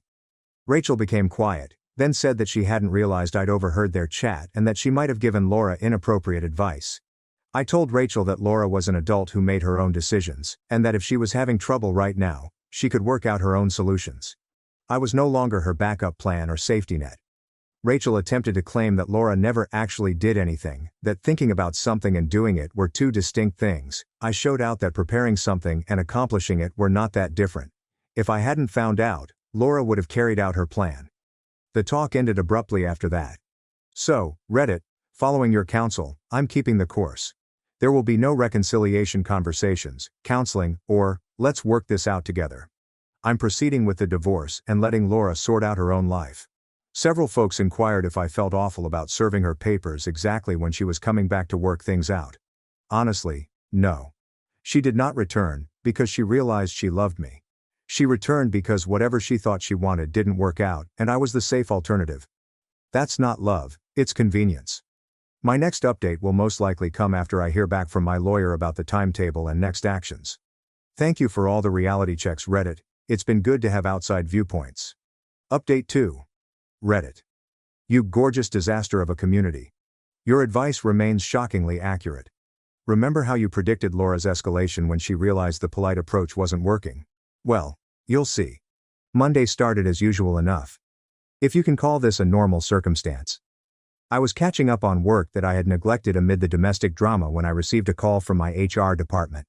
Someone had called them, alleging I was going through a difficult divorce and might be emotionally unstable at work. Now that Reddit knows I work in industrial equipment sales, my clients are warehouse managers, operations directors, and other practical individuals who are more concerned with whether their conveyor belts operate than with my personal life. But HR must take these issues seriously. So I had to sit through a somewhat awkward chat regarding my emotional state and whether I needed time off or therapy services. I briefly stated the scenario. Divorce proceedings are handled by lawyers, and there is no impact on job performance. My manager backed me up, pointing out that my numbers had been better than usual. Overtime apparently pays off. But it was still embarrassing. It took me approximately 30 seconds to figure out where the call came from. Laura texted me on Tuesday, wondering if we could meet to talk logistics. I consented against my better judgment, and most likely against Reddit's recommendations. We figured we needed to iron out some practical issues regardless. A big mistake. Laura arrived looking like she'd been living off energy drinks and tension, which could have been the case. She began by apologizing, saying she was sorry about the HR situation, but she was desperate and didn't know how else to gain my attention. I informed her that contacting my workplace was extremely inappropriate and asked her what logistics we needed to discuss that couldn't be handled through lawyers. That's when she dropped the bombshell. She was pregnant. Reddit, I'll spare you the suspense. After about 10 minutes of stress and fast mental math, I concluded the timeline was incorrect. We hadn't been intimate since before she moved out, which was only 3 weeks ago. It was too early for her to know, too early for symptoms to appear, and simply too early for anything. It could have happened a long time ago, but she didn't develop any bumps that I could see. When I brought this up, she became defensive, saying she'd been feeling strange for a while but didn't want to bother me while I was working so much overtime. That she had taken a test that morning, and the results were positive. I asked her if she wanted to go to the doctor with me and confirm it with some kind of test, because this was such crucial news that would change everything about our divorce. She said she wasn't ready for it yet and needed time to digest it, but she wanted me to know that it altered everything, and that we owed it to our child to try to work things out. I told her we'd need medical confirmation before making any significant choices, and that if she was indeed pregnant, we'd work out co-parenting arrangements with the lawyers. Her face fell. I believe she expected me to call off the divorce and hurry back into reconciliation mode. I received a call on Wednesday from a number I did not know. It turned out to be the yoga studio guy Laura had mentioned she was hoping to explore with. He wanted to tell me that he had no idea Laura was married when she was flirting with him, and that when he found out, he completely backed off. Laura had apparently informed him we were separated and getting divorced, but when Laura expressed interest, an acquaintance stated we were still married. He felt awful about the entire situation and wanted to clear the air. I appreciated the call and assured him he had done nothing wrong. Laura had misrepresented our situation, and he did the correct thing by backing off after he saw the truth. But it validated something I'd suspected about Laura's timeline. She'd been building the groundwork with this guy for weeks, possibly months. This was not a sudden loss of faith in our marriage. Laura texted me on Thursday, wondering if I had thought about the pregnancy and what it meant for us. I replied that I would be pleased to discuss co-parenting once she had received medical confirmation. She quickly called me, upset that I was being cold about our prospective child. I clarified that I wasn't being frigid, but rather sensible. If she was pregnant, we'd handle it appropriately. But I wasn't making decisions based on a home pregnancy test and some vague symptoms. She hung up on me. Friday was the most fascinating day. I returned home from work to discover Laura's car in my driveway and Laura sitting on my porch steps. She appeared to have been waiting for nearly an hour. She said she needed to tell me the truth about everything because she couldn't continue living with the lies. So I sat down to listen. It turns out that the pregnancy was a hoax. She had hoped it would make me reconsider the divorce, but she knew I'd insist on medical confirmation, and the whole thing would come apart. The relationship with the yoga guy was real, but it was more substantial than she had previously revealed. They'd been texting for months, had a few coffee dates, and she'd planned to sleep with him during their trial separation. Rachel had been encouraging the entire process, telling Laura that she deserved to experience what else was out there before settling down forever. But when Laura attempted to make a move, yoga guy backed off since he discovered she was still married. That's when she realized her magnificent idea wasn't going to turn out the way she had hoped. She claimed that receiving the divorce papers served as a wake-up call that she was about to lose the best thing in her life for a ridiculous fantasy, that she'd been watching too many movies and taking too much terrible counsel from Rachel. She asked if I could forgive her and start over. To be honest, watching her so broken down was difficult. This was not the confident woman who had requested room to consider her options. This was someone who realized they had ruined their life for nothing. But you know what? Several of you had warned me about this very scenario, that she'd return with tears and confessions once she realized the repercussions were serious, and that I shouldn't allow transitory remorse overshadow the underlying issue. She was willing to betray me and considered me to be her backup plan. I told her I admired her candor, but it didn't change the issue. She'd made these decisions after months of preparation, not in a moment of weakness, and the only reason she was confessing now was because her plan failed and she was facing actual consequences. She questioned what she should do now, where she should go, and how she could reconstruct her life. I told her they were the things she should have asked herself before blowing up ours. She left about 9 p.m., has not contacted me since. Rachel, however, called me on Saturday morning. Laura had apparently been staying with her and was in a really horrible state. Rachel wanted to know if I was okay with destroying Laura's life or if I would consider giving mercy. I informed Rachel that Laura had destroyed her own life and that I was simply declining to go down with a ship. That if Rachel truly cared about Laura's well-being, she'd assist her in determining how to proceed rather than pressuring me to help. Rachel accused me of being heartless. I stated I was being practical. The conversation did not last long after that. So, Reddit, divorce is proceeding. No more fabricated pregnancies or workplace harassment.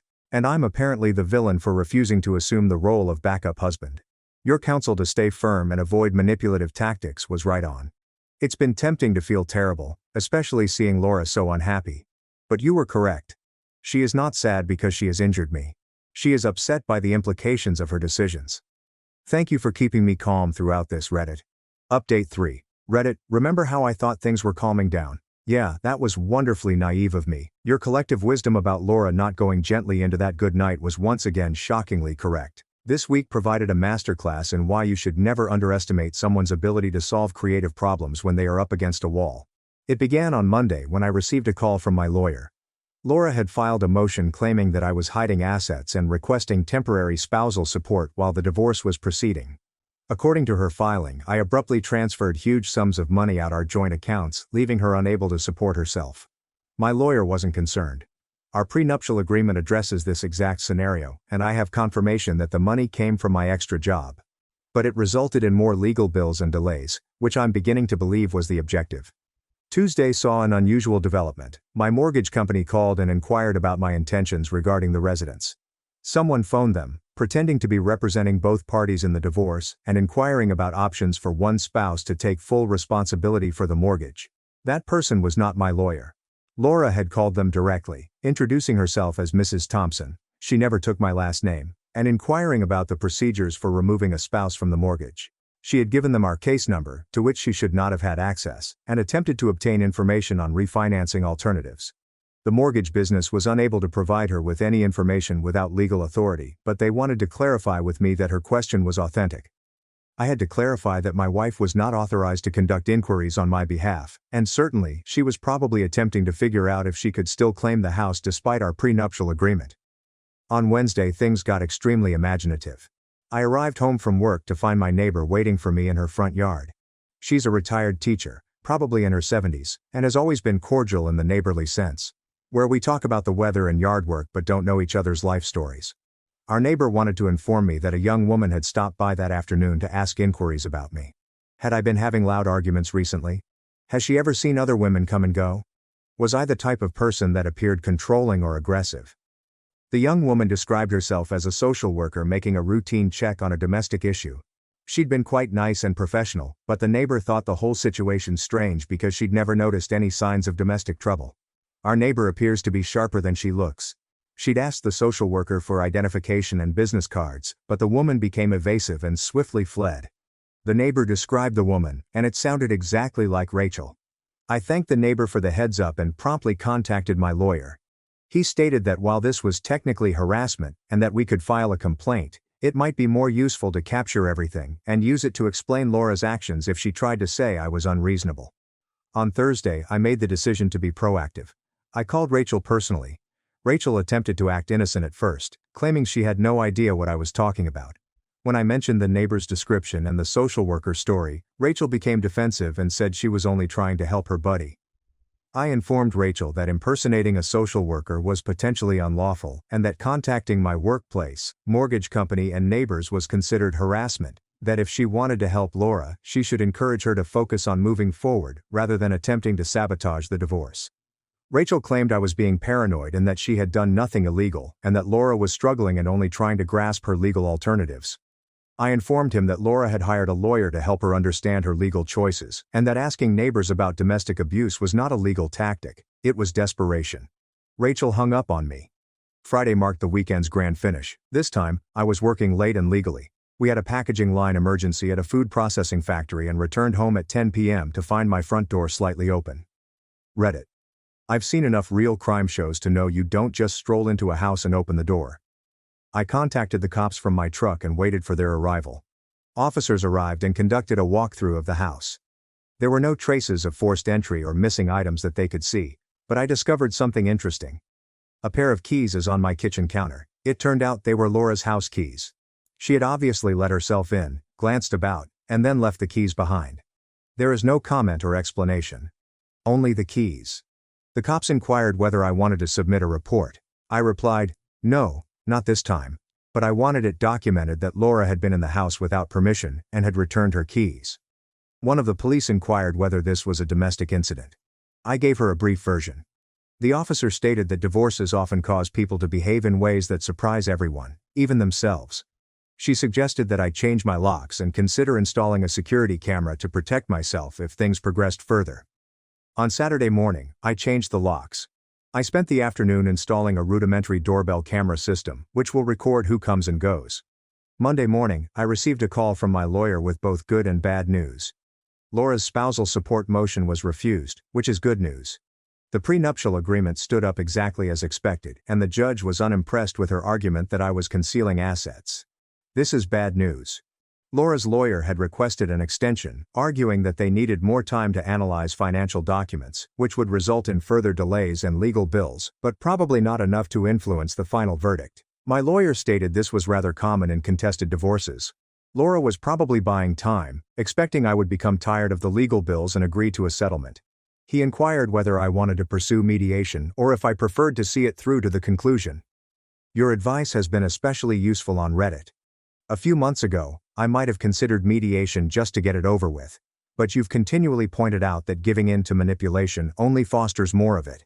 I instructed my lawyer to see it through to the end, so that is where we stand.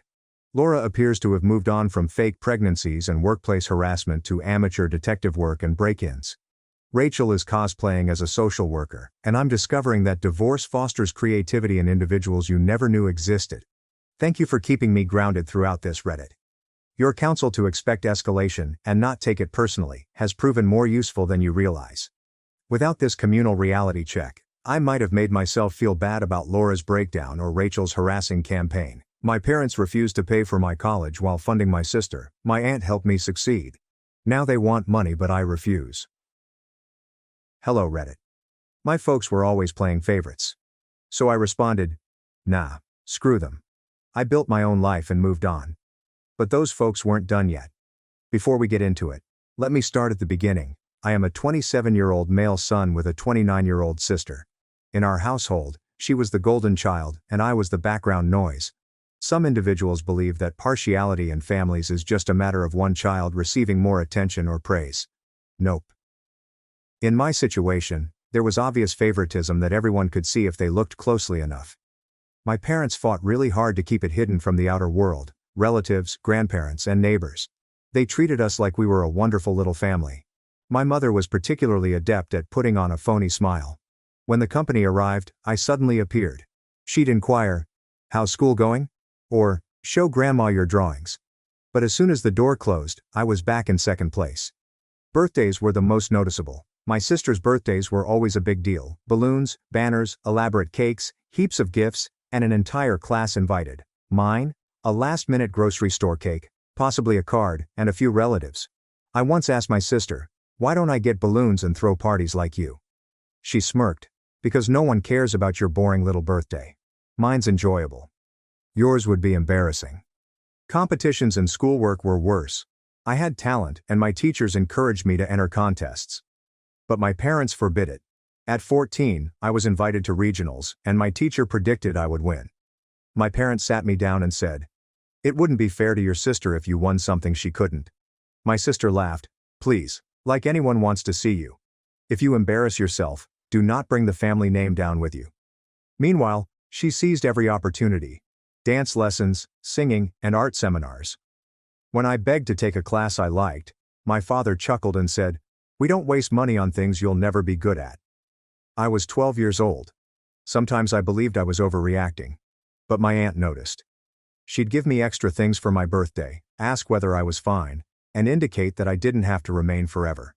I worked hard in school, got good marks, good teachers, and was admitted into one of the best programs in the area. For the first time in my life, I was proud. I showed my folks, expecting to receive compliments. My mother's face became flat, and my father moaned. He added, "That's nice. But we're not paying for it." I chuckled, assuming he was joking. But he replied, "We already have your sister in college. We're not pushing ourselves simply because you want to go somewhere fancier." "Fancier," I said. "This is not fancy. It's an opportunity. It's my future." My mother interjected, "It wouldn't be fair to your sister. Imagine how she might react if you attended a higher-ranked school. We need to think about both of you." I snapped. "Every time I worked on something you shut it off. No competitions, no interests, and now this. You don't want me to overshadow her." My father snapped. That's enough. Do you think we are made of money? Do you think the world revolves around you? And for the first time, they refused to deny it. I went to my aunt and explained everything. She was stunned. Then her expression hardened. Pack your belongings. You're moving in with me. She promised to pay for everything, including tuition and housing. You deserve a future. If they don't give it to you, I will. But she did not stop there. The following day, she stormed into my parents' house. How dare you? You're jeopardizing your own child's future because of your skewed view of fairness. My mother snapped. This is none of your business. We are the parents. We decide what is fair. Fair? My aunt almost laughed, but it came out bitter and furious. You think penalizing one child for being successful is fair? What is wrong with you? My father rushed in, his voice rising. Don't you come into our home and tell us how to raise our kids? We have another daughter to think about. And she is fine. My aunt shot back. She is getting everything handed to her, and you are clipping his wings because you are afraid she will feel tiny. My mom's cheeks turned red. You don't comprehend how much strain we're under. We cannot afford to make both of them pleased. No, you mean you picked your favorite and dismissed the others. My aunt spoke as she approached. He earned it, yet you're too proud or petty to help him. Get out, my father said, his voice booming. No, she said gently but seriously. He is departing with me. And one day, when you wonder why he hasn't returned, recall this moment. Remember who walked away from him first. The room became still. My parents did not say anything else, but their silence spoke volumes. Then my mother appeared in the doorway as I was quietly packing my luggage, folding each shirt as if I wasn't shaking. You'll regret it, she added again, her tone harsh and almost gleeful. You'll crawl back when she's weary of you. My father did not even look up from his chair. I just sat there pretending I wasn't in the room, as if ignoring me would make me disappear. My sister leaned against the wall, arms crossed, a sneer on her face, as if she had already won. Then the front door opened. My aunt walked in. She didn't bother saying hi. Is he ready? She said, her tone firm. My mother spun around. You're not taking him anywhere. He's our son. No, my aunt responded, taking a step closer. He's a kid you've been holding back for years, and now you're mad because someone finally noticed. My father stood, finally breaking his silence. You do not come into my home and undermine me. We've reared our children well. Fine. My aunt's voice raised. Fine if you truly support them. Fine is when you do not reprimand one child because the other is unable to keep up. You're more concerned about your reputation than his future. My mother's face went red. You don't comprehend how much strain we're under. Stop, my aunt snapped. You've had years to correct it. Instead, you doubled down on favoritism while calling it fair. So, guess what? He is going. And one day, when he doesn't return your calls, remember this. The meeting was tight, filled with statements that no one could take back. My parents scowled. My sister rolled her eyes, but no one tried to stop me. I did not even say goodbye. I simply picked up my luggage, went out the door, and for the first time felt liberated. My parents were outraged because it made them appear awful in front of their family. However, they never informed anyone the truth. So when I packed up and moved to my aunt's house unexpectedly, they had to explain why, which they despised. Living with my aunt was a complete 180. She didn't just pay for my tuition, she also provided me with a house where I wasn't constantly reminded that I was in second place. She supported me, praised my accomplishments, and reminded me that I was important, even on difficult days. I assured her I'd pay her back when I could, and she answered, "Don't worry about that right now, son. Just focus on your future."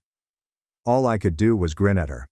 Then I worked part-time jobs to supplement my own income because I refused to rely on my aunt for everything. She never asked for reimbursement, but I wanted to show that I was serious. I shelved books in the library before class, tutored in the afternoons, and spent the whole weekend working in retail. Most nights, I arrived home weary, still facing hours of assignments. Every dollar was spent on food, books and bus tickets, with some meals skipped to stretch the budget. It wasn't easy, but I wasn't going to waste the opportunity she had given me. I also made a pledge to myself that day. If my parents ever asked me for aid again, I would remember this moment. I'd remember how they looked me in the eyes and said, "We're not paying for your future because it wouldn't be fair to your sister." I'd never forget that. Moving in with my aunt seemed like entering another universe. It was simply different. I was simply handled as if I were a normal person. She did not make a big issue about it.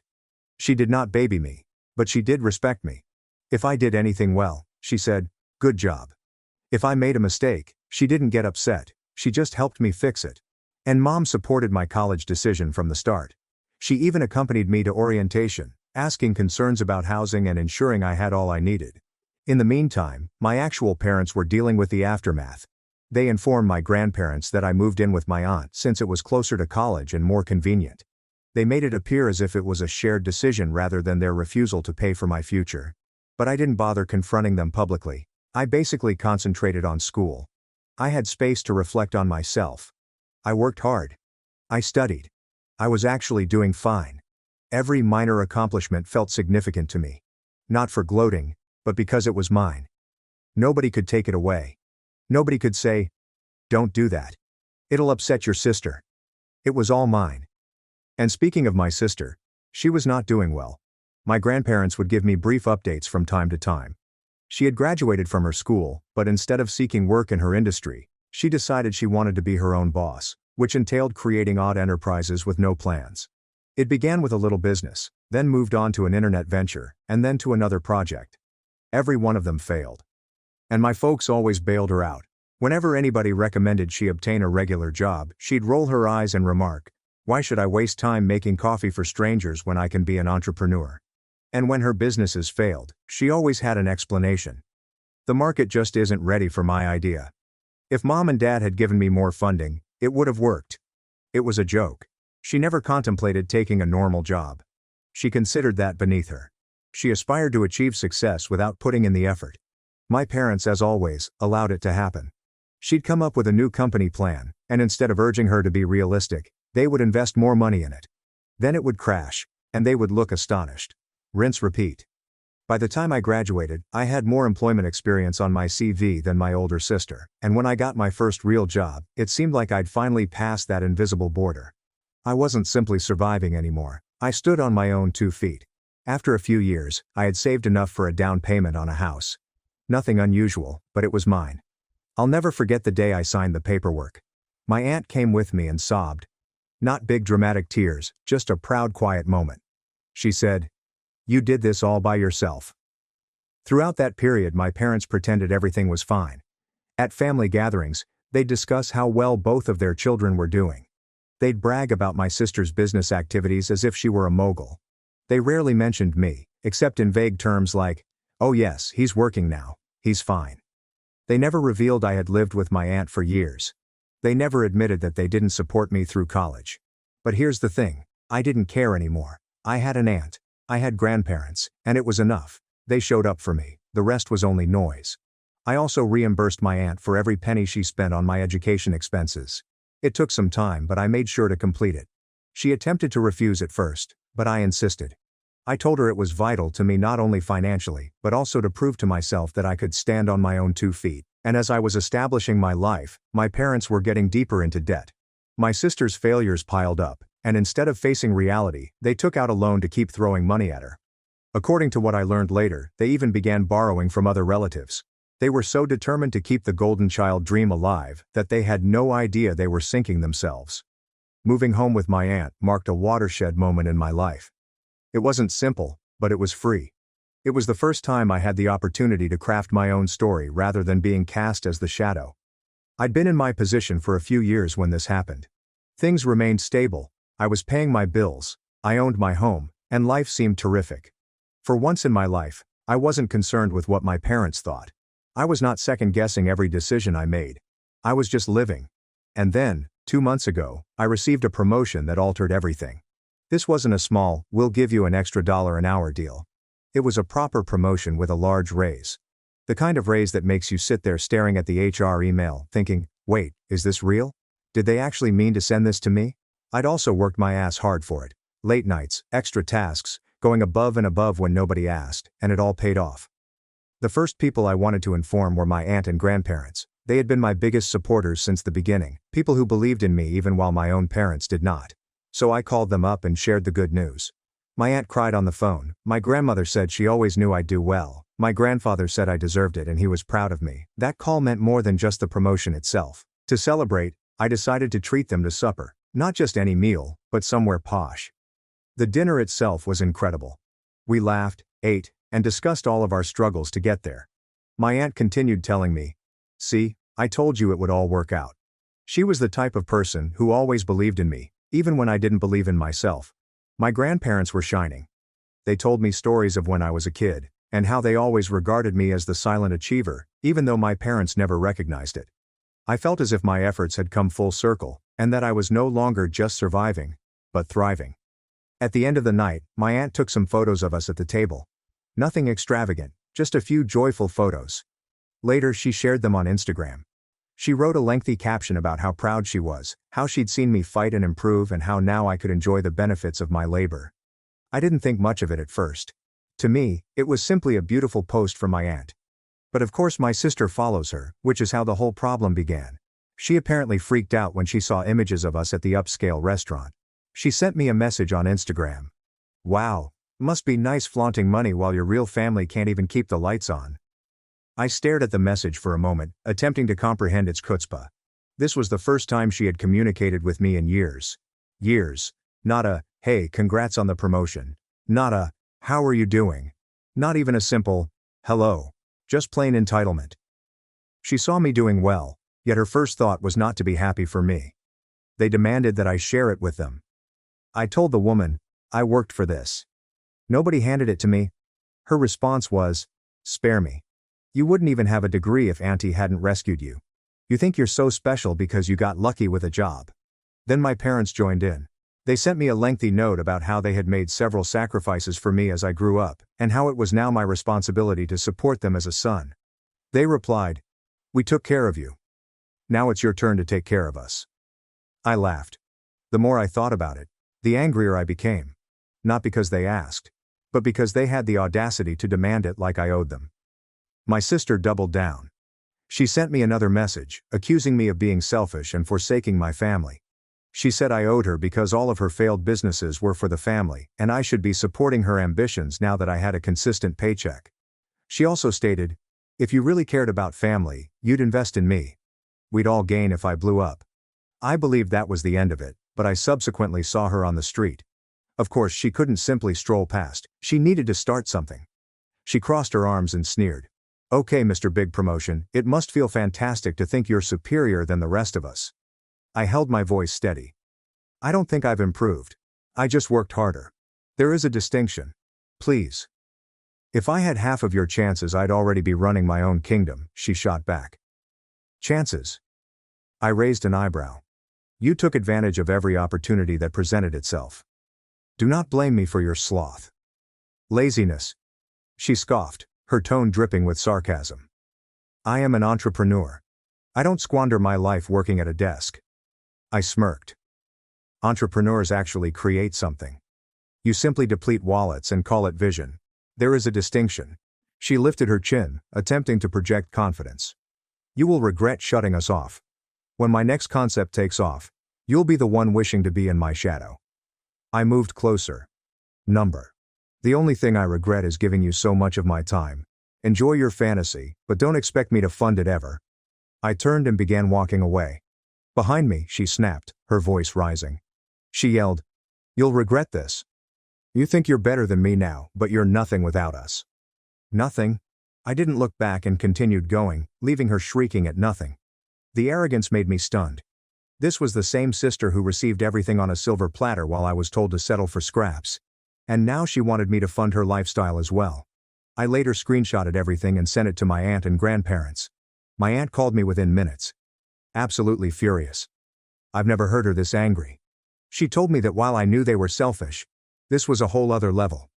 She then called my parents personally. I'm not sure what she said because I wasn't on the line, but based on what I heard afterward, she ripped into them like never before. She lay out everything. How they refused to pay for my tuition. They constantly favored my sister. How they let me leave at 18 instead of helping me. She stated that they had no right to ask me for anything and should be humiliated for even attempting. Then came a bigger wave. The remainder of the family found out. When my aunt began talking, the story spread. My grandparents on my father's side called to ask what had happened. So I told them the whole truth. They were stunned. Apparently my parents had been asking them for money for years under the guise of aiding the children. My grandparents felt they were distributing the assistance between me and my sister. They were enraged when they discovered that all of money had gone to subsidize my sister's countless unsuccessful companies while I received nothing. They called my parents and abruptly cut off their financial support. They explained that if my sister wanted to be an adult, she needed to obtain a job and pay off her obligations like everyone else. No more handouts. I had no idea my grandparents had been giving them money before this. It blew my mind how much my parents had lied to maintain the golden child image. They pretended to everyone that they were equally supportive of both children, when in fact they were funneling everything into one while destroying the other. So here's the thing. The moment their tiny secret was revealed, their immaculate family image disintegrated. Relatives who used to adore my sister began to have second thoughts about my parents. People who believed my mother was a fantastic, selfless mother soon understood she had been playing favorites the entire time. My sister, unsurprisingly, blamed me. She sent off another message. I was airing dirty laundry and making the family angry. I suddenly became the villain because I refused to remain silent. Then she called. No, hello. She was screaming, "You've ruined everything, you owe us." Those businesses were for the family. I let her ramble for about a minute before saying, "Done." She became louder. Click. Blocked in the middle of a yell. The best sound I had heard in years. My parents changed tactics after that, but did not apologize. My phone lighted up every day with shame and wrath. You have ruined this family. You will regret shutting us off. Do you think you are better than us? You are nothing without us. They also dragged family members into it, telling anyone who would listen that I was ungrateful and harsh. When that did not elicit a response, they intensified. Angry voicemails, late-night calls, and even unwanted visits to my aunt's house. They tried everything: begging, threatening, gaslighting. One day it was, "We're your parents. You owe us." The next, "Fine, don't come crawling back when you fail." Then I did something for myself for once. I purchased a motorcycle, something I had desired since I was a child but had always been warned was irresponsible. I rode it around, hair blowing in the wind, music blasting through my helmet, not caring about their acceptance. My sister was living rent-free at my parents' house, mooching off them while they were drowning in debt, and I was meant to be envious. It was so delusional that it nearly stopped making me angry. What irritated me was her accusation that I was responsible for destroying their reputation. She said that the rest of the family was now condemning them because I aired dirty laundry. Like, no. People judged them because they learned the truth. The years of favoritism, the college issue, the way they elevated her while tearing me down. I did not cause any of that to happen. I've just stopped keeping their secret. That's when the begging began. My mother sent another message, essentially asking, "Please don't cut us off. We know we weren't perfect, but we're still your parents." My father wrote something about how we should stick together in difficult times. And the funniest part was that they tried to guilt-trip me by saying, "Think of your sister, she needs you." As if I hadn't spent my entire childhood being sacrificed, so she could feel like the center of the world. I did not respond to any of it. Not a single word. Instead, I blocked them. Phone, social media, and everything. I informed my maternal grandparents that I no longer wanted to receive updates about them. I didn't care what justification they used, what apology they made, or what sob story they told. I was finished. I can't put into words how satisfied I felt when I blocked them. It wasn't anger. It wasn't even vengeance in the dramatic sense. It was a sense of relief, as if I had finally closed a door that had been left open for far too long. In the meantime, the rest of the family had turned against them. My aunt was not giving up. Every time they tried to make a new reason, she shut them down. My father's parents refused to send them another cent. The girl who previously strolled into every family meeting like queen was now completely disregarded. Nobody inquired about her enterprises anymore. Nobody cared about her great ideas. They had learned the truth. My aunt subsequently told me that my mother wailed over the phone, unable to figure out where she had gone wrong. Perhaps that was true in her mind. Perhaps she genuinely didn't notice it. But in my opinion, she understood exactly what she was doing. Every time she said it would be unfair to your sister, she was making a decision. And their decisions had consequences. My father simply went quiet. That is what he always did. He'd let my mother and sister run the show and then pretended he had no say. But quiet is still an option. He let it happen. He never stepped in to defend me. So no. He does not receive a pass either. And witnessing the facade crumble, seeing the move from haughty demands to sad apologies, was rather satisfying in its own right. Not because I wanted them to suffer, but because it confirmed what I already knew. They never cared about me. They valued control, looks, and putting my sister on a pedestal. When that crumbled, they had nothing left. That's when I realized something significant. I didn't have to scream at them. I did not need to confront them. I didn't need to exact spectacular payback. All I had to do was live my life, be successful, and refuse to help them. That was sufficient. The irony was almost humorous. They spent years holding me back so she could stay on top. And now she was unemployed, drowning in debt, and being criticized by her entire family. For once, the truth was out. Everyone knew who they truly were. They could no longer hide behind phony smiles and social media posts. And honestly, it felt better than any retaliation I could have devised. I continued hearing minor updates, not because I wanted them, but because family enjoy gossiping. Apparently my parents were rushing to figure out how to pay bills without the money they used to receive from my father's parents. Furthermore, the loans they had taken out to continually bailing out my sister were beginning to come due. Debt collectors were calling, payments were past due, and they had nothing to show for it but her history of failing businesses. My sister continued to refuse to work since she was too good to work for someone else. She had another business concept she wanted to pursue, but no one in the family was prepared to fund her anymore. Even my grandparents on my father's side advised her that if she wanted money, she had to work for it. For years, they sacrificed me on the altar of her ego. They stopped me from shining, made my birthdays smaller, prevented me from competing in events I could have won, and even refused to pay for my schooling because it may make her appear bad. They made her believe that the world revolved around her. And now she was living in the same way, hoping for someone else to cure everything. Except this time, no one was available to do it. What truly surprised me was how my aunt and grandfather reacted. They did more than just support me. They went to bat for me. My aunt tore into my parents. My father's parents cut them off financially and commended me for establishing my own life. And my mother's parents advised me to focus on my happiness. For the first time, I felt completely noticed. My aunt was a rock throughout it all. "You do not owe them anything," she would remind me. And she was correct. She was the one who saved me, believed in me, and gave me hope for the future. And my sister. She kept throwing tiny digs through other people, claiming I was cold or uncaring. They took out loans and opened accounts in my sister's name. Calls were now being directed not only to them, but also to her. The self-proclaimed CEO, who believed she was too good for a real work, couldn't even get a cell phone contract approved. While I was signing mortgage documents, she slept until noon in the same bedroom she had as a teenager. No employment, no money, and no strategy. After all that happened with my parents and sister, I focused solely on myself. I did not want to bring their drama into my adult life. It was not easy at first.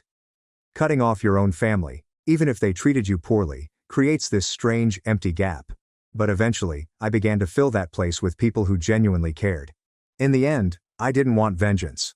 Karma handled them. I concentrated on winning at. My parents left me hungry and alone at 13.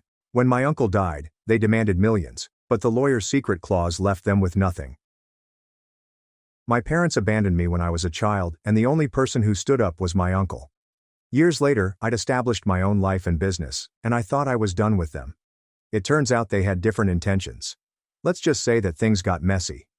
People assume that when parents abandon their child, it will result in a dramatic conflict or a screaming match. For me, it was just another frigid Tuesday morning, and I awoke to an empty apartment and a note on the counter. My life had appeared to be normal up until that point. I was Noah, 13 years old, the only child living with my parents. Dad had a modest used vehicle lot a few blocks away. If you've ever drove past one of those businesses with the inflatable tube man flying around, that was essentially his empire.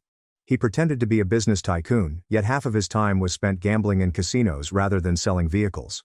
Mom maintained a daycare from her apartment. She kept it going for a time, but after her depression worsened, parents stopped bringing their children. When a babysitter cancels 3 days in a row, word spreads quickly. At first we appeared to be a normal family. We had Friday movie evenings with microwave popcorn, camping vacations in this worn-out tent that leaked when it rained, and cinnamon buns on Christmas morning. Nothing flashy, but it was ours. Then cracks started appearing. I'd overhear them arguing late at night. Dad would arrive home later and later, always smelling of old smoke and grease rather than dealership floor polish. Mom spent more time in bed, blinds closed.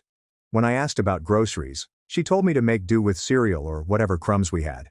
Dad agreed to turn it over every week. Promises were his preferred currency, as they were inexpensive and simple to spend.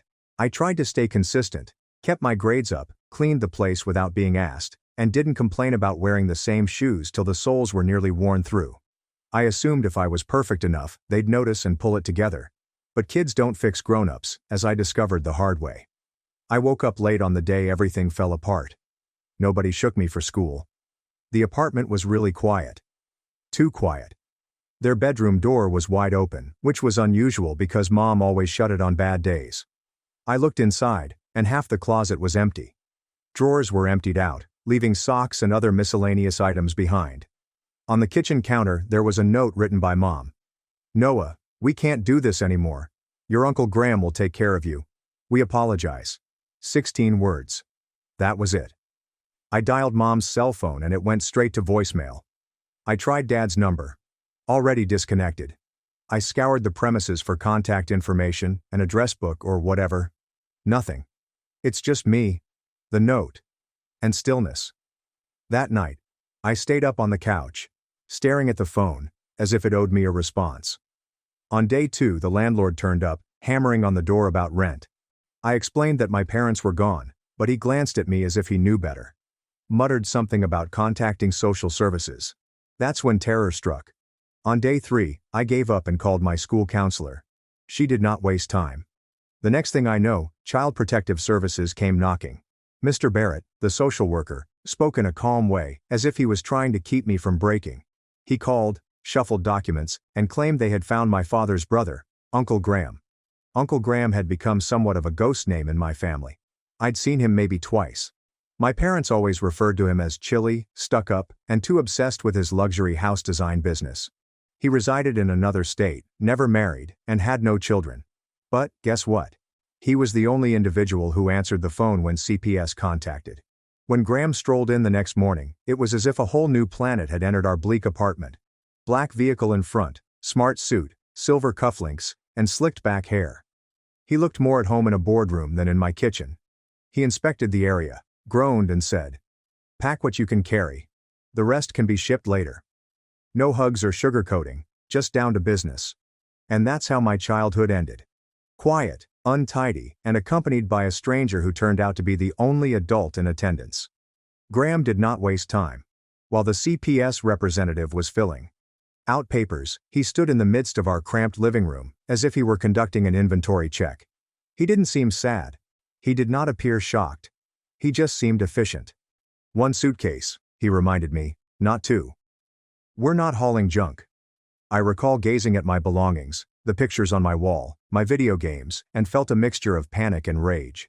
But I did not argue. Something about the way he said it made it plain there was no space for compromise. I shoved all I could into a faded blue suitcase. Clothes, a few books, and a photograph of me and my mother at the park. I left everything else behind. CPS would handle it, Graham stated. On the way to his house, he scarcely spoke.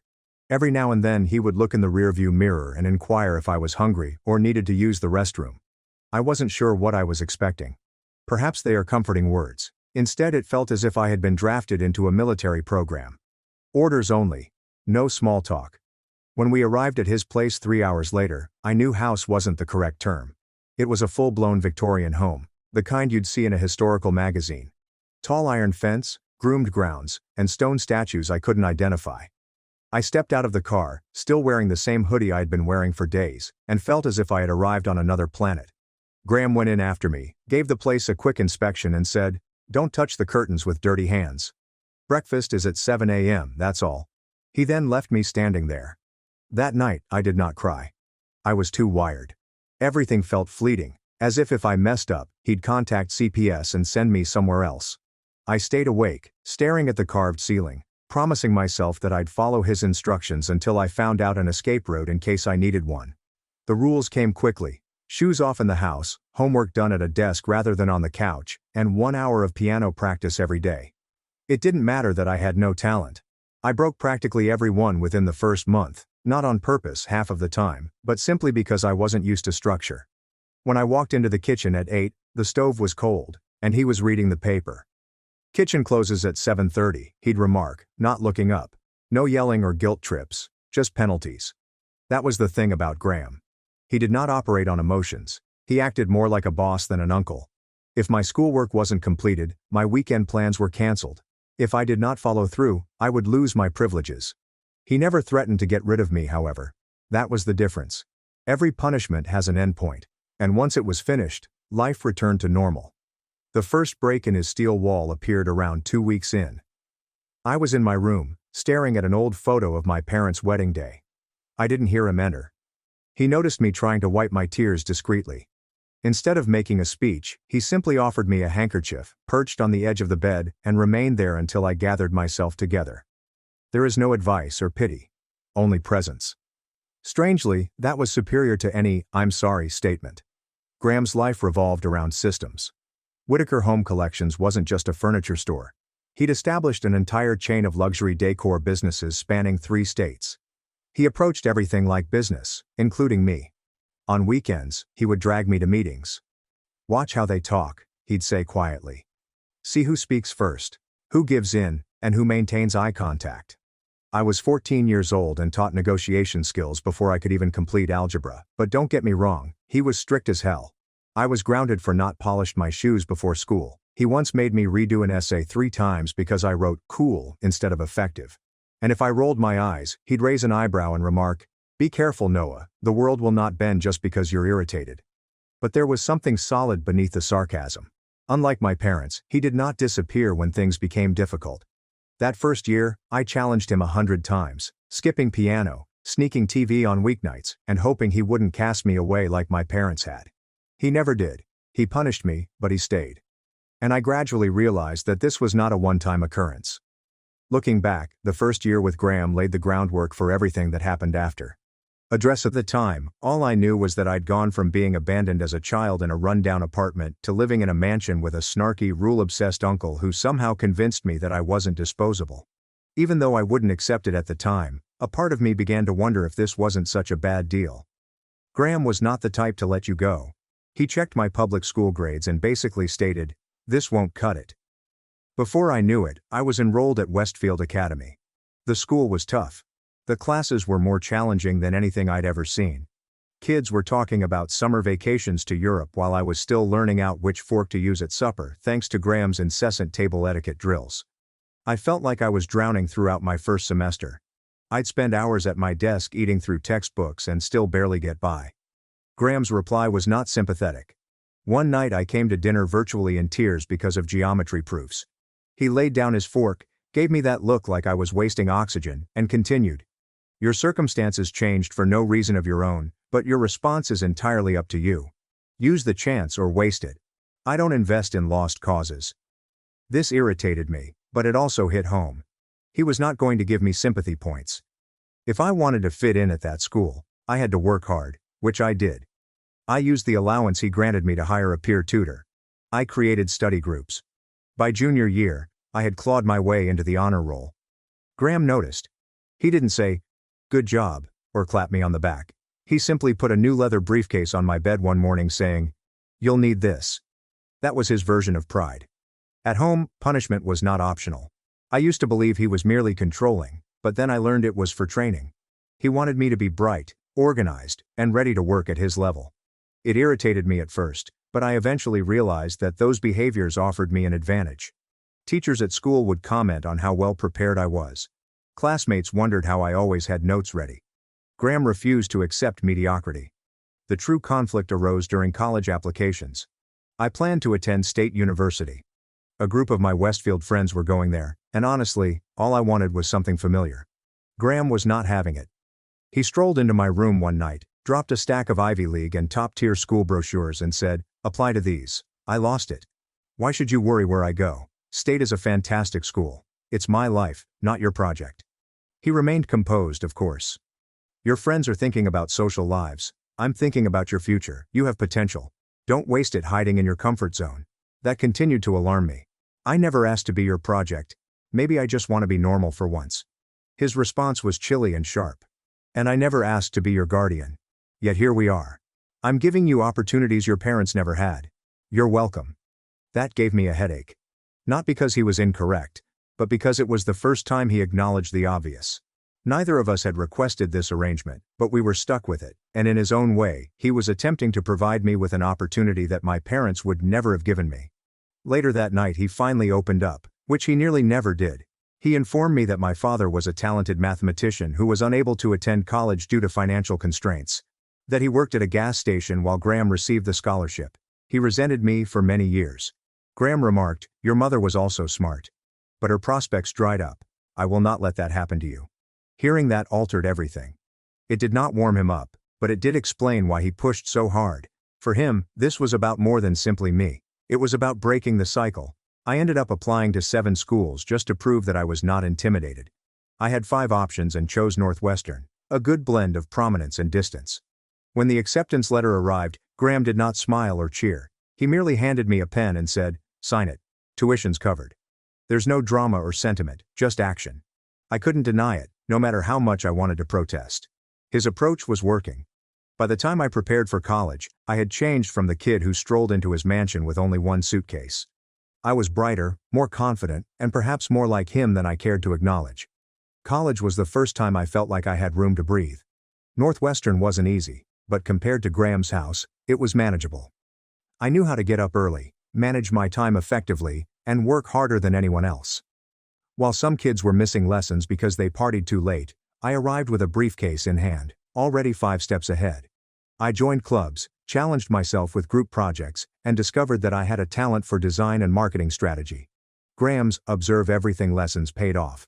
I could read a room, figure out who was lying, and utilize silence to coerce individuals into filling holes. It made presentations feel more like negotiations, which instructors observed. Graham didn't soften much while I was gone, but the distance altered our relationship. Calls grew less formal. He would occasionally crack a snarky joke. When I complained about the dining hall cuisine, he remarked, "Good. Consider it training for the real world, where everything tastes bland if you're doing it right." I worked at Whitaker Home Collections every summer. Graham didn't only assign me easy jobs, he moved me between departments as if he were testing me. Inventory one summer, vendor negotiations the next, followed by marketing. By the time I graduated, I knew the company inside and out. After graduation, I relocated back to the mansion. This time, not as a misplaced child, but as the company's new marketing director. We had a routine. 2 independent men share a home. Occasionally they eat together, and occasionally they just pass each other with nods. It was pleasant. Strict, but pleasant. Over the next 6 years, I worked my way up. First as an assistant marketing director, then as head of the entire function. We launched 2 new shop formats, updated vendor relationships, and established a profitable e-commerce engine. By then, I was 27 years old. Then everything shifted. Graham sat me down one night, abnormally silent, and mentioned the word leukemia. No build-up, no soothing tone, simply the facts. It's advanced. The prognosis isn't good. Treatments will buy time, not fix it. This hit me like a truck. But Graham was not searching for sympathy. He handled it like any other business problem. "We all die," he explained. "The only variables are when and how we use the time before." After that, our roles switched. I took on the responsibility of keeping him on track. Medications, doctor visits, ensuring he ate. Graham would roll his eyes whenever I reminded him, but he never fought me. He knew I was running things his way, which was direct and rigorous. At work, he progressively handed me the reins. First, lesser projects, then complete decision-making. He did not hover. If I made a mistake, he would sarcastically point it out before letting me rectify it. Employees who had previously looked at me as the youngster began coming to me first once Graham made it obvious that I was not a placeholder. I was the future. The disease had stripped some of his armor. Not entirely. Even though he was hooked up to IVs, he continued to scream out snarky lines. But in calmer moments, he revealed a side I hadn't seen. When I helped him into bed one night, he gripped my wrist with surprising strength and murmured, "You were the son I never allowed myself to have." That was Graham's way of delivering a sentimental nuke. I wasn't sure what to say. I only nodded since speaking would have been false. 8 months later, he was gone. He slept peacefully. The funeral was not large. Mostly business associates, a few distant relatives, and staff that admired him. I stood at the graveyard, understanding that the guy my parents had always characterized as cold and arrogant was the only one who turned up, the only one who had genuinely built me into someone capable of standing on his own. The mansion seemed empty without his scathing remarks booming through the halls. I'd find myself saving things that I thought he'd enjoy, or mentally planning how I'd tell him about a new technique before realizing he wasn't there anymore. But, whether I was in mourning or not, I did not neglect my business. If Graham taught me one thing, it was that action matters more than words. So I honored him by keeping Whitaker Home Collection strong and running business the way he taught me. Sharp, disciplined, and with no and half effort. This was my life for 3 weeks. Business, solitude, the heaviness of an empty house. Then the lawyer's letter arrived. A will reading was scheduled. I assumed it would be me, some business partners, and maybe a charity or two. I had no idea my parents were about to come back into my life. Weeks passed before I received a call from Caldwell, Graham's attorney. His voice sounded calm and prepared, as if he delivered this speech 100 times.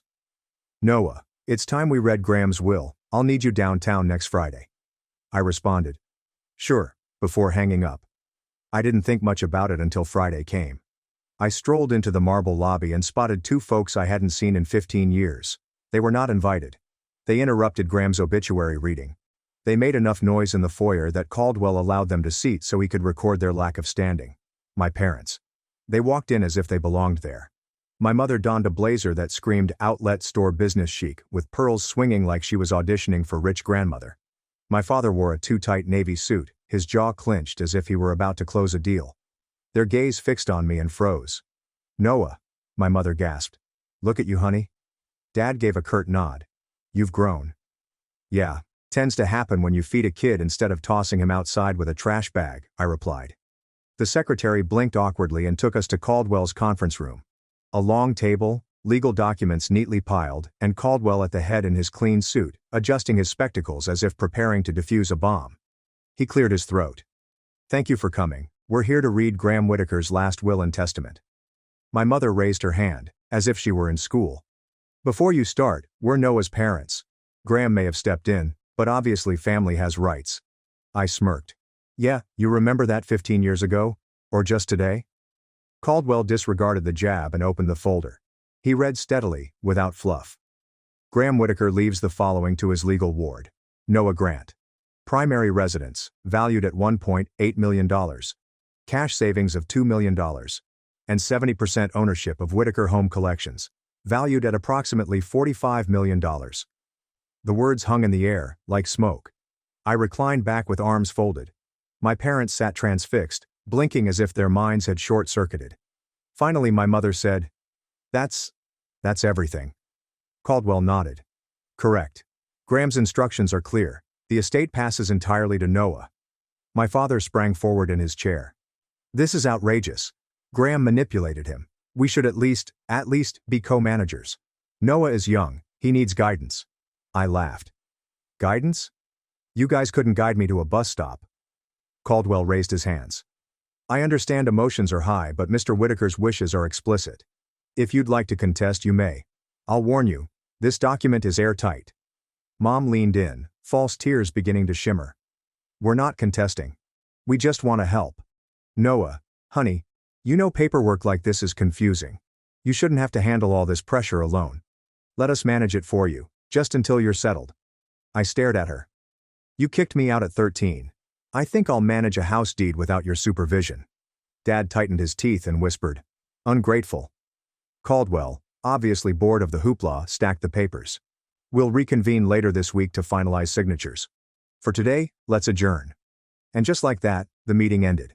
My parents followed me out of the building, almost rushing to keep up. "Noah, wait," Mom said. "Can we talk? Just dinner maybe, please?" Normally I would have told them to shove it, but curiosity, and perhaps a sick sense of humor, had me nodding. "Fine. One dinner tonight." We met in a mid-range Italian restaurant near my home. When I arrived they were already seated, menus untouched, and faces rehearsed. Mom started softly. "We made mistakes. We know that. But you have to understand.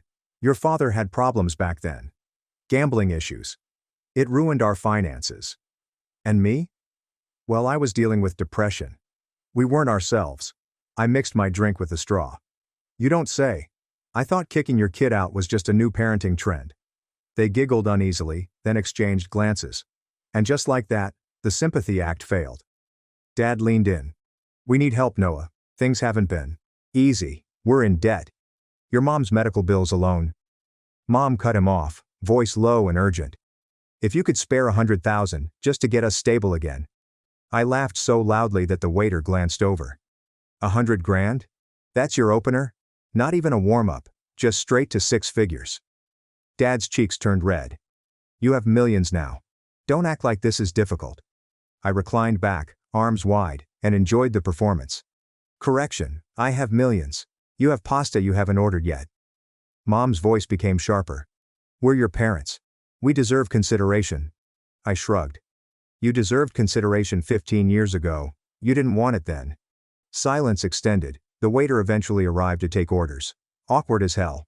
I chose lasagna because I knew they couldn't afford more than excuses. Dinner ended quickly. They made another appeal for money. I told them to obtain a job. Dad said something about ungrateful children destroying family legacies. Mom wiped her eyes with a tissue, as if she were auditioning for pity. I walked out feeling lighter. Not because I saw them again, but because I was certain nothing had changed. Same entitlement. Same games. The only difference this time was that I had the upper hand. And watching them squirm for a handout was more valuable than the inheritance itself. A week later, I was back in Caldwell's office. This time, it was not just me and him. My parents had brought in their own counsel, a man in a wrinkled gray suit who appeared to have gotten lost on his way to traffic court. They strutted in behind him like kings, shoulders back, smirks painted on their faces, as if this was their victory lap. Ready to correct this little misunderstanding? My father asked, dropping his briefcase on the table as if he were preparing to buy the building. Misunderstanding? I inquired. Yeah, must have slipped Graham's mind when he raised me for 15 years and you didn't. Mom flashed me a phony smile. Noah, honey, we're not here to fight you. We just don't want you to drown in responsibilities you don't understand. A company worth millions, properties, assets, this isn't a toy box. I slumped back in my chair. You're right. It's not. That's why Graham actually trained me for this stuff while you were too busy pretending I didn't exist. Caldwell cleared his throat, then handed a binder across the table. Before this meeting continues, there are a few clarifications we need to put on record. Their attorney puffed up. We're prepared to challenge the will. These parents were clearly cut out unfairly. This boy, he pointed at me as if I weren't in the room, was manipulated. I grinned. Love when I get downgraded to, this boy. Makes me feel like a gladiator about to crush someone. Caldwell did not even blink.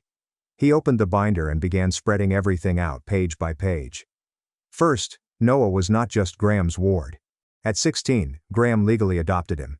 Here are the documents, signed, sealed, and approved by the court. The lawyer's pen froze in midair. My mother's mouth absolutely fell. What? She hissed. That's impossible. Caldwell moved the papers closer. Not impossible. Legal fact, which means by law, Mr. and Mrs. Grant, you have no standing in this estate. Dad's cheeks got bright red. We are his biological parents. I shrugged. Congrats. Biology makes you donors, not parents. Caldwell persisted, calm as ever. Second, Mr. Whitaker anticipated this. He hired private investigators. We have reports documenting repeated attempts you both made over the years to extort money from him, including phone records, bank transfers, even emails. He made a tapping noise. It's all here, every attempt to squeeze him dry, and now, after his death, here you are again. Their lawyer shuffled papers as if he wanted to hide beneath the table. Caldwell was not done. Third, Mr. Whitaker left a personal letter. I'll read it now. He opened a page, cleared his throat and started. Noah, if they've shown up, I told you they would, they won't change. They'll circle back when they smell money. Don't let them take what you've earned. If they try, this letter is your shield. Remember, family isn't who brings you into the world. It's who shows up when the world walks out. The room was really silent. Caldwell then dropped the last hammer. And lastly, the nuclear clause. If anyone contests this will, all assets, house, savings, company, stake, automatically transfer to charity, specifically the Children's Cancer Foundation. To be clear, only parties with legal standing can trigger that clause. Outsiders can't, and Mr. and Mrs. Grant have no standing. I couldn't help it. I began laughing. So go ahead, sue me. The only thing you'll win is a donation drive. My mother smashed her hand on the table. This is theft. You can't steal our son and our inheritance. Funny, I commented, leaning nearer. Because last time I checked, you already threw your son out. Now you're just mad someone better took your spot. Dad snarled. You'll regret this. I leaned back, relaxed as always. No, I won't. But you might regret not investing in a mirror. That irritated Mom. You little brat. After everything we gave you. Like what? I interrupted. The night you dumped me on a sidewalk, or the years of silence after? Real Hallmark stuff. They tried to shout over me and use every guilt trip in the book. We are your true family. You'll understand what loyalty entails when you're older. Graham brainwashed you. But that was pathetic. They sounded like children whining after being caught stealing cookies. The lawyer attempted to pull them in, but they were too far gone. Mom gestured at me as if she were conjuring lightning. You think you're so clever, but you're still just a child. You'll fall apart without us. I smirked. I've been falling apart without you my whole life. Guess what? I'm still standing. Caldwell waved, and 2 building security guards entered. That will be all. Please escort Mr. and Mrs. Grant out. The look on their faces as security took a step forward was priceless. They began protesting, stating they had a right to be there and wanting to talk with someone higher up. But Caldwell simply closed his binder and announced, "Meeting is over." Watching my parents being marched out of that glass tower, screaming and writhing as everyone in the lobby stared. That was the kind of satisfaction money couldn't buy. Their screams of betrayal, loyalty, and blood rang around the marble hall. However, everyone else saw them as 2 entitled lunatics. Security took my parents out of Caldwell's office as if they were shoplifters who refused to confess they were caught. But I knew it was not over. People like them do not absorb no. They interpret it as, try again louder. I did not wait. I drove immediately to the courts to file for a temporary restraining order. The judge signed it that afternoon. That night a process server handed them the documents, and I emailed the case number to the police to ensure it was on file. I expected at least a week until the next stunt, but they didn't even allow me 48 hours. The driveway camera showed their rental car creeping in after dark, headlights lowered as if they assumed Hertz offered stealth mode for free. My mother was dressed like she was going to church, and my father looked like he was prepared to market himself as a motivational speaker. Both went up my driveway as if the place belonged to them. The doorbell continued to ring. They leaned on it, as if they were restarting the home. I opened the door just enough to obstruct the entryway. Restraining orders still active. You can't be here. Mom smiled with that phony kindness she often had for those she wanted something from. We just want 5 minutes. Great, I said. Take it outside the gate. You've got 4.5 left. Naturally they shoved past me, as if I were a rental property manager. Dad studied every part of the foyer, as if he were mentally listing everything on Craigslist. Mom trailed her hand along the banister, as if she were already deciding where to place her vases. This place, she remarked, glancing around in her sales pitch tone. It was meant for family. It is, I said. Just not the kind that abandons their kid and comes back 20 years later with a handout. That shattered her smile for a moment, then Dad stepped in. Drop the attitude. Without us, you'd still be nothing. You owe us. I cocked my head toward the corner where the red light flashed. Say it louder for the camera. Judges love this kind of material. His face turned crimson. Mom moved to the guilt trip script, telling me how difficult it was to raise children, how much they sacrificed, and how ungrateful I was. Dad used intimidation tactics, puffing his chest, lifting his chin, and screaming phrases about respect. It was like watching the world's worst performers compete to see who could sound the most delusional. I did not budge. I leaned against the wall and let them finish the script until they realized I wasn't interrupting. When they ran out of lines, I gestured towards the driveway. Time's up. Walk out, or the cops escort you. Dad smirked. Call them. We'll tell them our son locked his own parents out of their home. Perfect, I replied, immediately dialing. Make sure you spell trespassing right when you file your complaint. Cops arrived quickly than I thought. They were previously aware of the restraining order and had completed the necessary paperwork. They answered questions out of politeness, but their body language was clear. They were tired of repeat offenders wasting time. After a brief conversation, the police informed my parents that they had 60 seconds to go or they would be riding in the back seat. My mother gave one more sympathy speech, and my father murmured about misunderstandings, but it didn't matter. They returned to their rental and peeled out, looking smaller than I had ever seen them.